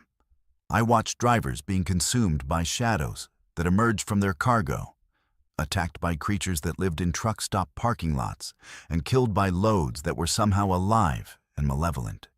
These deaths implied that the world contained horrors that normal people never encountered. Dangers that were specific to truckers because of the isolated, transient nature of life on the road. After what felt like hours but was probably only minutes, the mirrors began showing one final image that made my blood run cold. Every reflective surface in the bathroom displayed the same scene. Me, Hayes, dying in this exact truck stop bathroom. But in the mirror version, I wasn't alone. Standing behind me was a figure I couldn't quite see clearly. Something that had been waiting for me to finally look into a mirror so it could complete whatever purpose it had been pursuing since my childhood. The figure in the mirror reached toward me, and I felt cold fingers touching the back of my neck in the real bathroom. I spun around but saw nothing behind me. Yet the sensation of being touched by something invisible and malevolent continued. The mirrors showed the figure becoming clearer, revealing itself as something that existed only in reflections, something that hunted people who had the ability to see through dimensional barriers. I closed my eyes and felt my way to the bathroom door, which had mysteriously unlocked. When I opened my eyes, I was standing in the main area of the truck stop, with normal fluorescent lighting and the usual sounds of late-night commerce. Other truckers were moving around normally, buying coffee and snacks, completely unaware that the bathroom they were using contained portals to a dimension where death was the only entertainment. I've never looked into another mirror since that night. I shave by touch, brush my teeth while staring at the ceiling, and avoid any reflective surface that might show me more than I can psychologically handle. But I know the mirror dimension is still there, still displaying the deaths of every trucker who has died or will die on America's highways. And sometimes, late at night when I'm driving through areas with no other traffic, I catch glimpses of that supernatural figure in my truck's side mirrors. Still following me, still waiting for another opportunity to drag me into the dimension where reflections show only death. The worst part is knowing that someday, some other trucker with mirror phobia will be forced to use a truck stop bathroom, and they'll see my death playing out on those reflective surfaces, joining the endless catalog of truckers who died because they looked into mirrors that showed too much truth about the price we pay for choosing life on the road. The Hazmat spill on that New Mexico highway didn't just contaminate the asphalt. It contaminated my mind with the memories of every driver who'd ever owned my truck. 20 years of chemical plant experience taught me to respect dangerous materials, but nothing prepared me for a substance that could poison your consciousness with lifetimes of experiences that weren't your own. My name is Jet, and I've been hauling hazardous materials for 8 years after spending 2 decades working in chemical plants across Texas and Louisiana. I understand dangerous substances better than most drivers.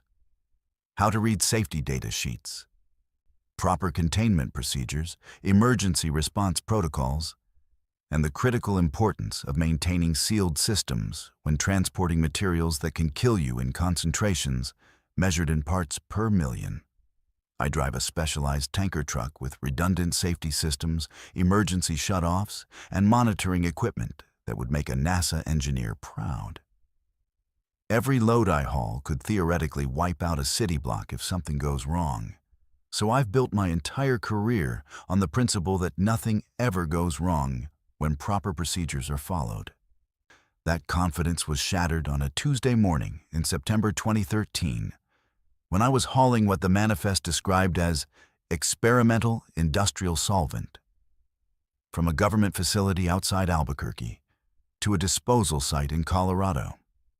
The paperwork was more classified than usual, with sections blacked out and handling instructions that referenced military regulations I'd never seen before.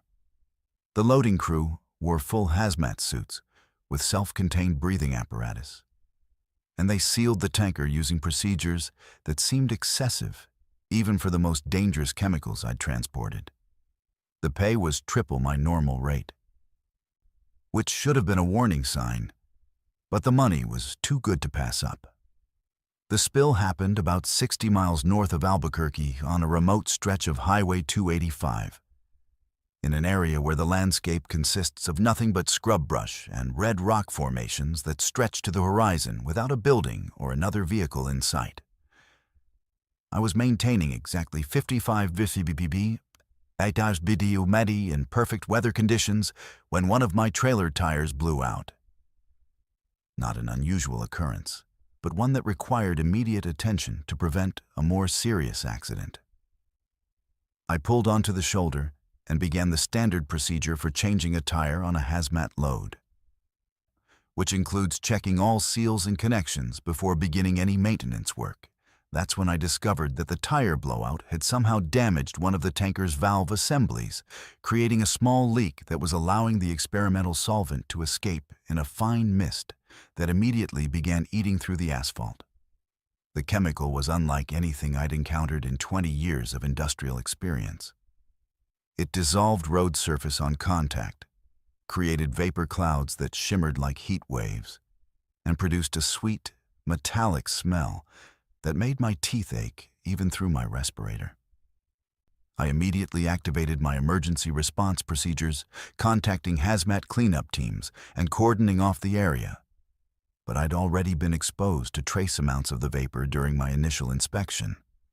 The first symptom was disorientation.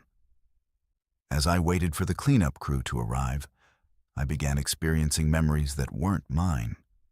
Driving down highways I'd never traveled, delivering loads I'd never hauled, having conversations with people I'd never met. At first, I assumed it was chemical exposure affecting my nervous system, a known side effect of many industrial solvents. But as the memories became more vivid and detailed, I realized they were too consistent and specific to be hallucinations. I was experiencing the actual memories of other people, as if the chemical had somehow extracted them from previous exposure victims and was now downloading them directly into my consciousness. The cleanup crew that arrived wasn't from any hazmat company I recognized. They wore unmarked suits with equipment that looked more advanced than anything commercially available, and they refused to answer questions about the nature of the chemical I'd been transporting. They contained the spill using foam that seemed to neutralize the solvent on contact. But they also drew blood samples from me and ran neurological tests using handheld devices that looked like something from a science fiction movie. When I asked about potential health effects from exposure, they told me to report any unusual symptoms, but wouldn't specify what constituted unusual. Over the following days, the alien memories became stronger and more intrusive. I began experiencing entire lifetimes belonging to other people who had apparently been exposed to the same chemical at some point in the past. Most disturbing were the memories of previous drivers who had owned my truck before I purchased it. I lived through the experiences of Marcus Johnson, who had driven the same tanker in the 1990s and died in an accident that I now remembered as if I had experienced it myself. I felt the terror of Sandra Phillips, who had owned the truck in the early 2000s and had been killed by something she encountered during a late-night delivery to a facility that didn't appear on any map. The memories weren't random. They were specifically connected to my truck, as if the vehicle itself had somehow absorbed the consciousness of every person who had operated it over the years. I learned about modifications that had been made to the tanker's systems, hidden compartments that previous drivers had discovered, and cargo that had been transported without appearing on any official manifest. Each memory revealed another layer of the truck's true history, a legacy of drivers who had been recruited for increasingly dangerous assignments that pushed the boundaries of legal transportation. Through Marcus Johnson's memories, I experienced his gradual realization that the trucking company he worked for was a front for government black ops, transporting materials that were too dangerous or too classified for normal shipping channels. I felt his growing paranoia as he discovered that other drivers who asked too many questions had a tendency to disappear or die in convenient accidents. I lived through his final moments when his truck was deliberately sabotaged during a run through the Nevada desert, killing him to prevent him from revealing what he had learned about the true nature of the cargo he'd been hauling. Sandra Phillips' memories were even more disturbing. Through her experiences, I discovered that some of the loads we transported weren't chemicals at all, but something organic, specimens or entities that were being moved between facilities for research purposes. I experienced her horror when she discovered that her supposedly empty tanker was actually filled with something alive, something that communicated through chemical signals and had been slowly influencing the minds of every driver who transported it. Her death hadn't been an accident. She'd been killed by the cargo itself when she tried to refuse further assignments. As more memories accumulated, I began to understand the true purpose of the experimental solvent that had spilled from my truck. It wasn't just an industrial chemical. It was a memory transfer medium, designed to extract consciousness and experiences from one person and implant them in another. The government facility where I'd picked up the load was conducting experiments in consciousness transfer, and the solvent was the delivery mechanism that allowed them to move memories and personalities between subjects. The most terrifying realization was that my exposure hadn't been accidental. The tire blowout, the valve failure, and the resulting spill had all been deliberately orchestrated to expose me to the memory transfer chemical. I was being prepared for the next phase of the experiment, which involved determining whether consciousness could be permanently transferred from one person to another through controlled chemical exposure. The memories I was receiving from previous drivers weren't side effects. They were the intended result of the procedure. I tried to quit, to refuse any further assignments involving experimental chemicals, but the company informed me that my contract included clauses that made termination impossible. I was legally bound to continue transporting classified materials regardless of personal safety concerns, and any attempt to reveal information about the nature of my cargo would result in federal prosecution under national security laws. I was trapped in a system that viewed drivers as expendable test subjects, useful for determining the effects of experimental chemicals on human consciousness. The memories of dead drivers began taking control of my actions during certain periods of the day. I would find myself driving routes that I hadn't planned, making deliveries to facilities I didn't recognize, and having conversations with people who called me by names that belonged to previous owners of my truck. Marcus Johnson's personality would emerge during night driving. Sandra Phillips would take control during chemical loading procedures, and other deceased drivers would manifest during specific situations that triggered their embedded memories. I started carrying a digital recorder to document the periods when other personalities were in control, hoping to gather evidence of what was being done to me. The recordings revealed conversations with facility personnel who discussed me as Subject 47 in an ongoing consciousness transfer experiment. They monitored my mental state through tracking devices hidden in my truck, adjusted chemical exposure levels based on my neurological responses, and planned to terminate the experiment once they had gathered sufficient data about long-term effects of memory implantation.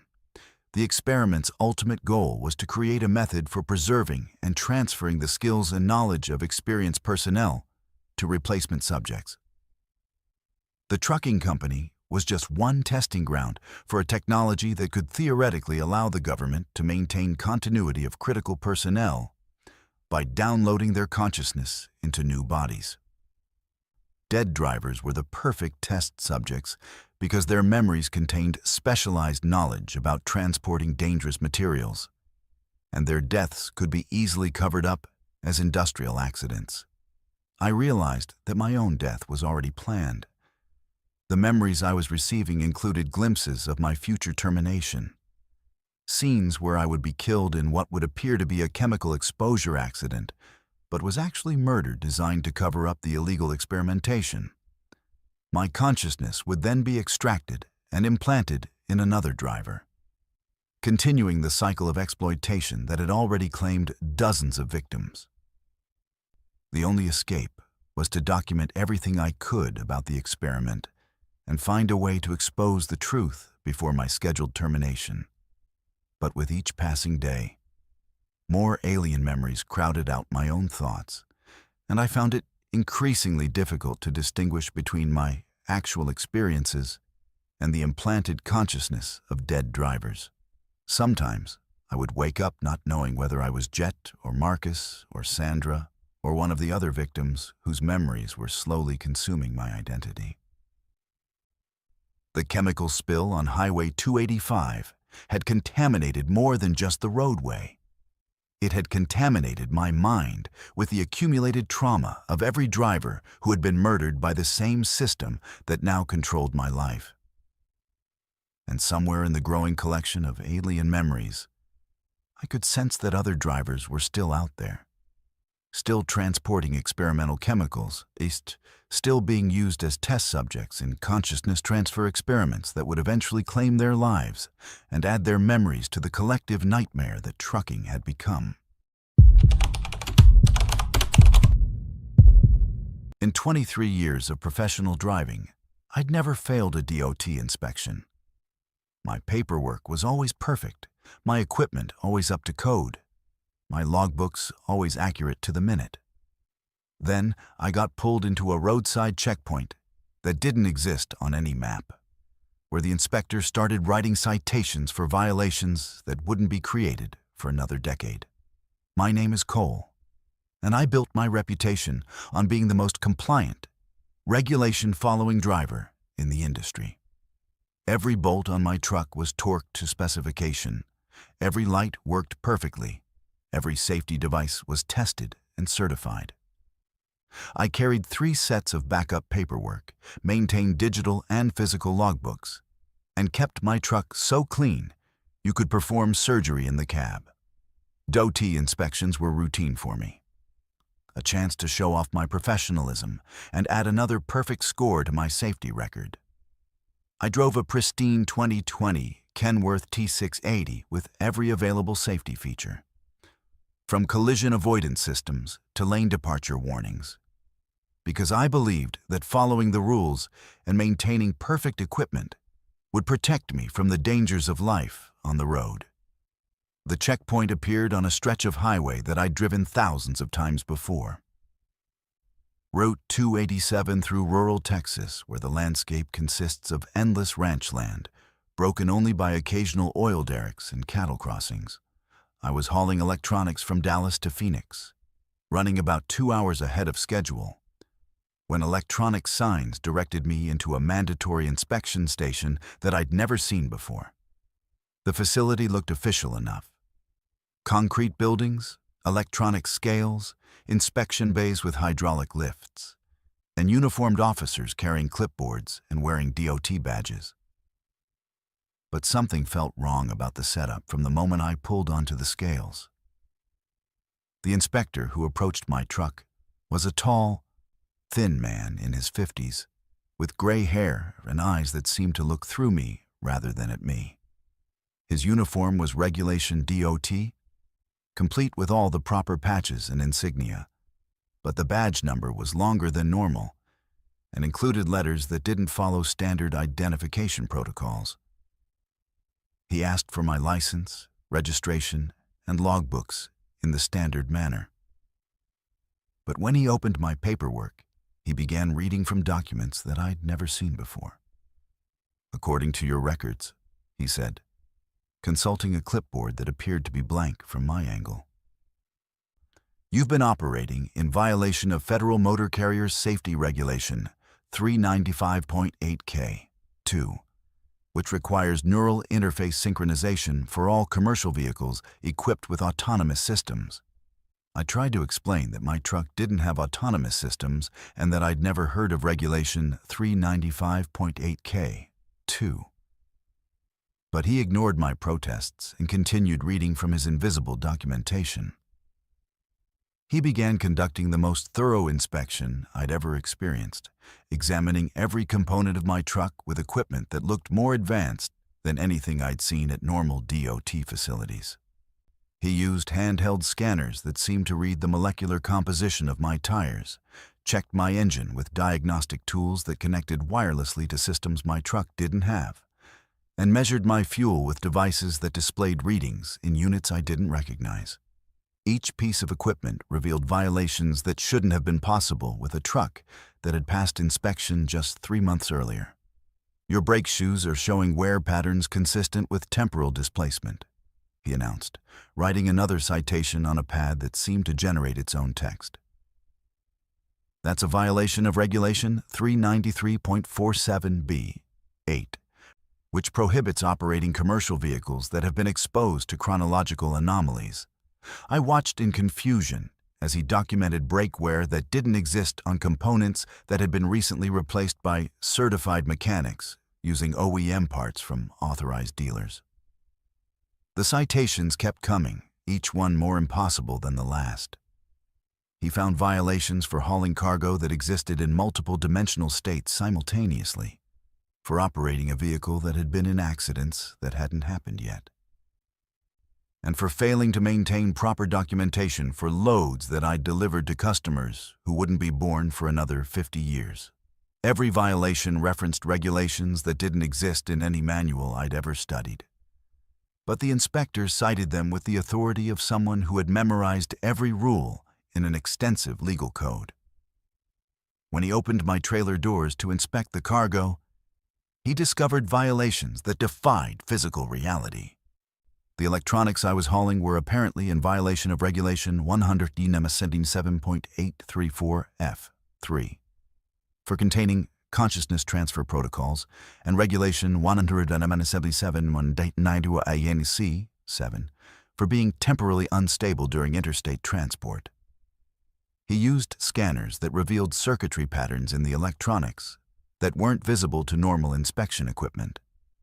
Patterns that supposedly indicated my cargo was designed for purposes that violated federal laws about artificial intelligence and human consciousness manipulation. The most disturbing part of the inspection was when he began documenting violations related to my personal history. He cited me for Regulation 391.11B12, which allegedly prohibited commercial drivers from operating vehicles while carrying unresolved temporal paradoxes in their personal timeline.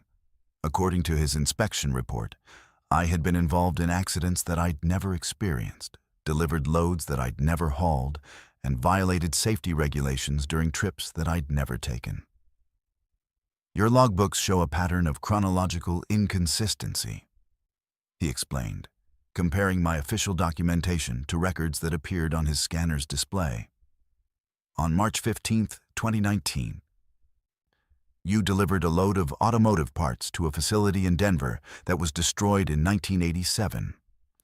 On June 8, 2020, you refueled at a truck stop in Oklahoma that won't be built until 2031.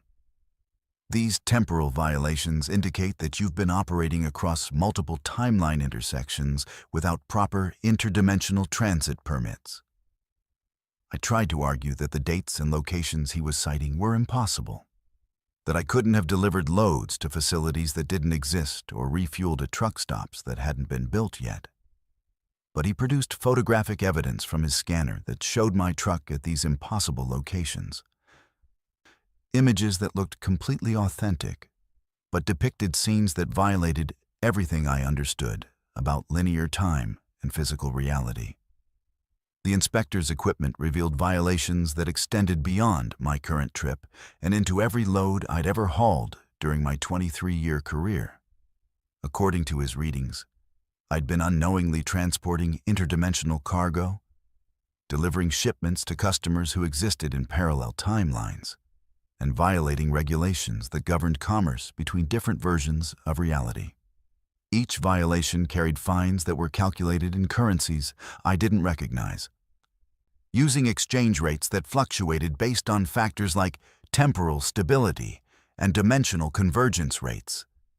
As the inspection continued, I began to realize that the violations weren't being discovered.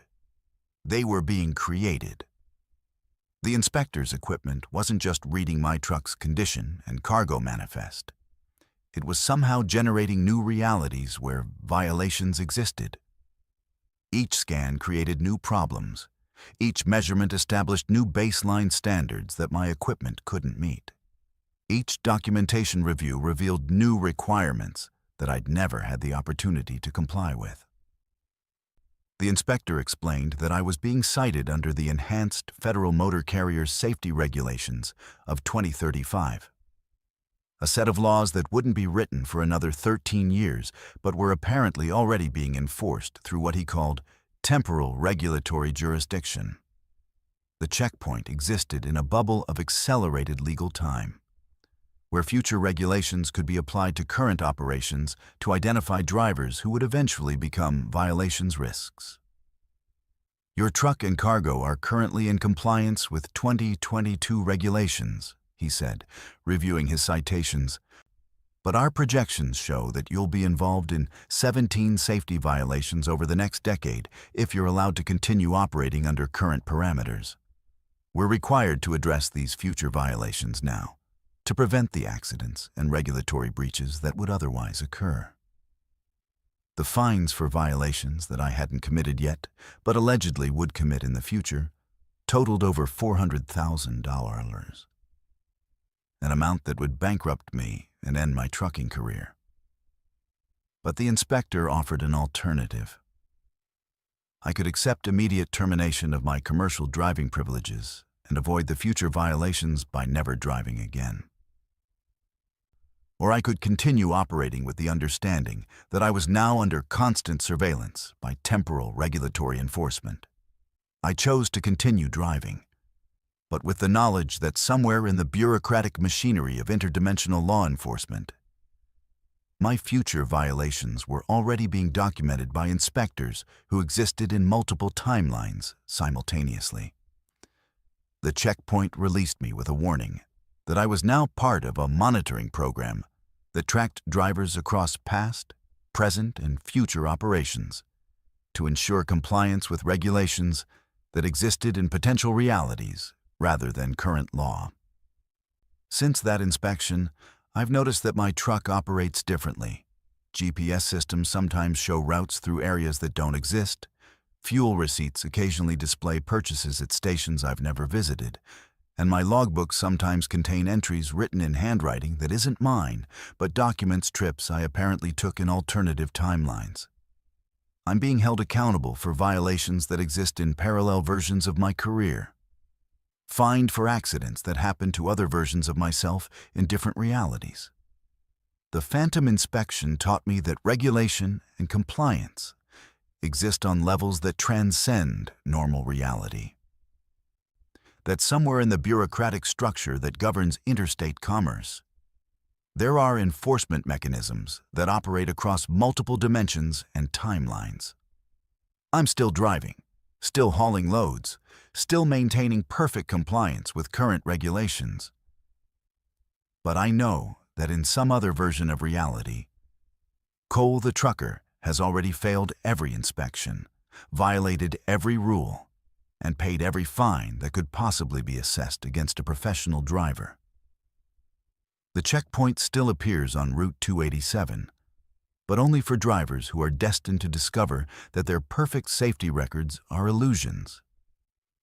And that true compliance requires following rules that haven't been written yet, for violations that exist only in the infinite possibilities of what could go wrong on America's highways. After 35 years of driving, I thought I'd earned a peaceful retirement, watching sunsets from my porch instead of my windshield for the first time since 1988. But when the company offered me one final high-paying run, a mystery load with a destination that didn't exist on any map, I discovered that some contracts are written in something darker than ink. And retirement isn't always a choice drivers get to make. My name is Elliot, and for 3.5 decades, I've been the most dependable driver in the Midwest freight industry. I've hauled everything from grain to government secrets, driven through blizzards that shut down entire states, and delivered loads to places that most people couldn't find with GPS and a prayer. My truck, a custom midnight blue Peterbilt 389 with over 2 million miles on the odometer, has been my office, my home, and my closest companion through divorce, bankruptcy, family deaths, and all the other catastrophes that life throws at professional drivers. We've been partners in the truest sense, that truck and I, sharing the road and the responsibility of keeping America's supply chain moving one load at a time. The retirement party was scheduled for Friday, October 13th, 2023, at the company terminal in Kansas City, where I'd started my career in 1988. 3 generations of dispatchers, mechanics, and fellow drivers were planning to celebrate my departure from the industry with barbecue, beer, and the kind of storytelling that happens when truckers get together to reminisce about the good old days before electronic logs and satellite tracking. I'd already cleaned out my truck, transferred my personal items to the car I'd bought for civilian life, and signed the paperwork that would officially end my career as a commercial driver. All that remained was one final ceremonial drive around the parking lot. A symbolic last mile to close out 35 years of professional trucking. That's when the company president, a man I'd barely spoken to during my entire career, approached me with an offer that seemed too good to refuse. A special customer had specifically requested me for one final delivery, a high-priority load that needed to be handled by someone with my experience and reliability. The pay was exceptional, $50,000 for a single run, and the timeline was flexible, allowing me to complete the delivery at my own pace without the pressure of tight schedules or demanding customers. It seemed like the perfect capstone to my career, a chance to earn enough money to make retirement truly comfortable, while doing what I'd always done best. The paperwork for the final load was unlike anything I'd seen in 35 years of trucking. Instead of the standard bill of lading with customer information, pickup locations, and delivery addresses, I received a single sheet of paper with coordinates that led to a warehouse facility I'd never heard of. The cargo description was listed simply as personal effects, handle with extreme care, and the delivery destination was identified only as final destination. Driver will receive specific instructions upon arrival. Most unusual of all, the contract included clauses about confidentiality, discretion, and something called completion obligations that I didn't fully understand but signed anyway, because the money was too good to pass up. The pickup location was a warehouse in an industrial district outside Kansas City that I'd driven past thousands of times but never noticed. The building was unmarked, surrounded by a chain-link fence with no signage or identification, and staffed by workers who seemed to know exactly who I was, despite my never having been there before. They loaded my trailer with what appeared to be a single large container, roughly the size of a shipping crate, but made from metal that seemed to absorb light rather than reflect it. The container was secured with straps and chains that looked more like restraints than cargo securement, and the loading crew wore protective equipment that seemed excessive for handling personal effects. The route instructions I received after loading were even more mysterious than the pickup had been. Instead of highway directions, I was given a series of coordinates that led through rural areas, along back roads that didn't appear on any map, and eventually to locations that seemed to exist only when approached from specific directions. The GPS in my truck couldn't locate most of the waypoints, and my satellite communication system lost contact with dispatch once I began following the route. I was driving through a version of America that felt familiar, but somehow different, as if I was traveling through a landscape that existed parallel to the normal world, but operated according to different rules. The first waypoint was a truck stop that I'd been visiting for 20 years. But when I arrived, it looked exactly as it had in 1988 when I'd first started driving. The pumps were older models, the building had the original signage, and the staff appeared to be the same people I'd met decades earlier, unchanged by the passage of time. When I tried to pay for fuel with my modern credit card, the clerk looked confused and asked if I had cash, explaining that they didn't accept those new electronic payment systems. I paid with bills from my wallet and left feeling disoriented, as if I'd somehow traveled backward through time rather than forward through space. Each subsequent waypoint revealed more temporal anomalies. A restaurant where I'd eaten lunch in 1995 was serving the same menu with the same prices, staffed by waitresses who remembered me from visits that had happened 28 years earlier. A motel where I'd spent countless nights during my early career had the same rooms available, with the same furnishings, the same television channels, and the same rates they'd charged when gas was under $1 per gallon. Every stop along the route seemed frozen in different periods of my trucking career, as if the final delivery was taking me on a tour through the history of my own professional life. As I continued following the mysterious route, I began to suspect that the cargo I was hauling wasn't personal effects in any conventional sense.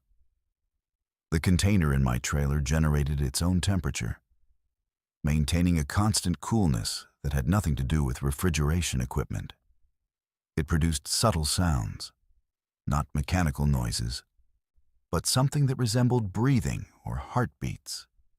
Most disturbing of all, it seemed to be getting heavier as the trip progressed, causing my truck to handle differently and requiring more fuel than the distance should have demanded. The realization of what I was actually transporting came when I stopped for a mandatory rest break at a truck stop that had closed in 2010. The facility was fully operational, complete with fuel, food service, and other drivers who seemed to be from different decades of trucking history. I recognized faces from throughout my career: drivers who had died years earlier, dispatchers who had retired before electronic logs were invented, mechanics who had worked on trucks that were now in museums. They all greeted me as if no time had passed since our last meeting, as if death and retirement were just temporary absences from the eternal community of professional drivers. That's when I understood the true nature of my final contract. The cargo I was hauling wasn't personal effects. It was myself. The container held everything I had been as a professional driver. 35 years of experiences, relationships, skills, memories, and identity. I was transporting my own trucking career to whatever destination awaited drivers who had spent their entire adult lives on the road. The route I was following wasn't geographical.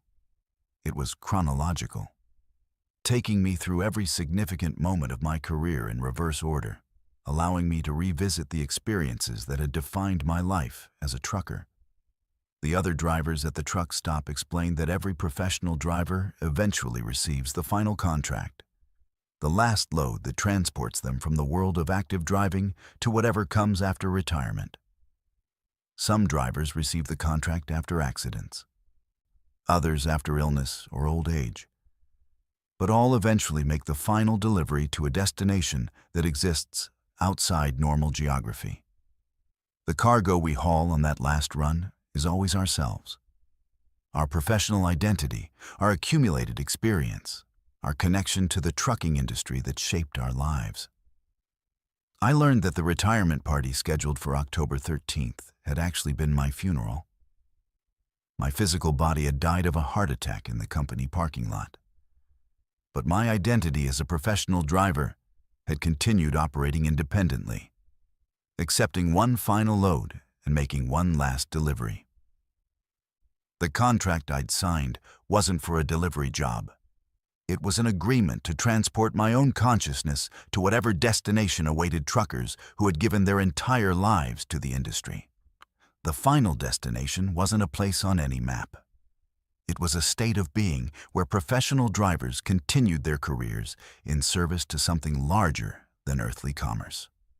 I was delivering myself to an eternal trucking company that operated across dimensions and timelines, hauling cargo between realities and maintaining supply chains that connected the world of the living with whatever lay beyond. The payment for this final delivery wouldn't be deposited in any earthly bank account. It would be the continuation of the only life I'd ever truly known, driving the infinite highways that exist beyond death. As I completed the final mile of my last delivery, I realized that retirement had never been an option for drivers like me. We don't stop driving when we get old. We just accept different loads and travel different routes, continuing to serve the industry that gave meaning to our lives. The blue Peterbilt and I would keep rolling together, delivering whatever cargo needed, hauling across the endless roads that connect all realities, making sure that even in death, the freight keeps moving and America's drivers never truly retire. The road holds secrets that most people will never discover, stories that only surface when drivers push beyond the boundaries of normal experience. If these accounts of supernatural trucking have awakened your curiosity about the mysteries that lurk in the space between truck stops, between CB channels, between 1 mile marker and the next, then you're ready to explore the deeper darkness that exists alongside America's highways. Subscribe to Verified Fears for more tales from drivers who've encountered the impossible, survived the unexplainable, and lived to share their stories with those brave enough to listen. The road never sleeps, and neither do the horrors that call it home.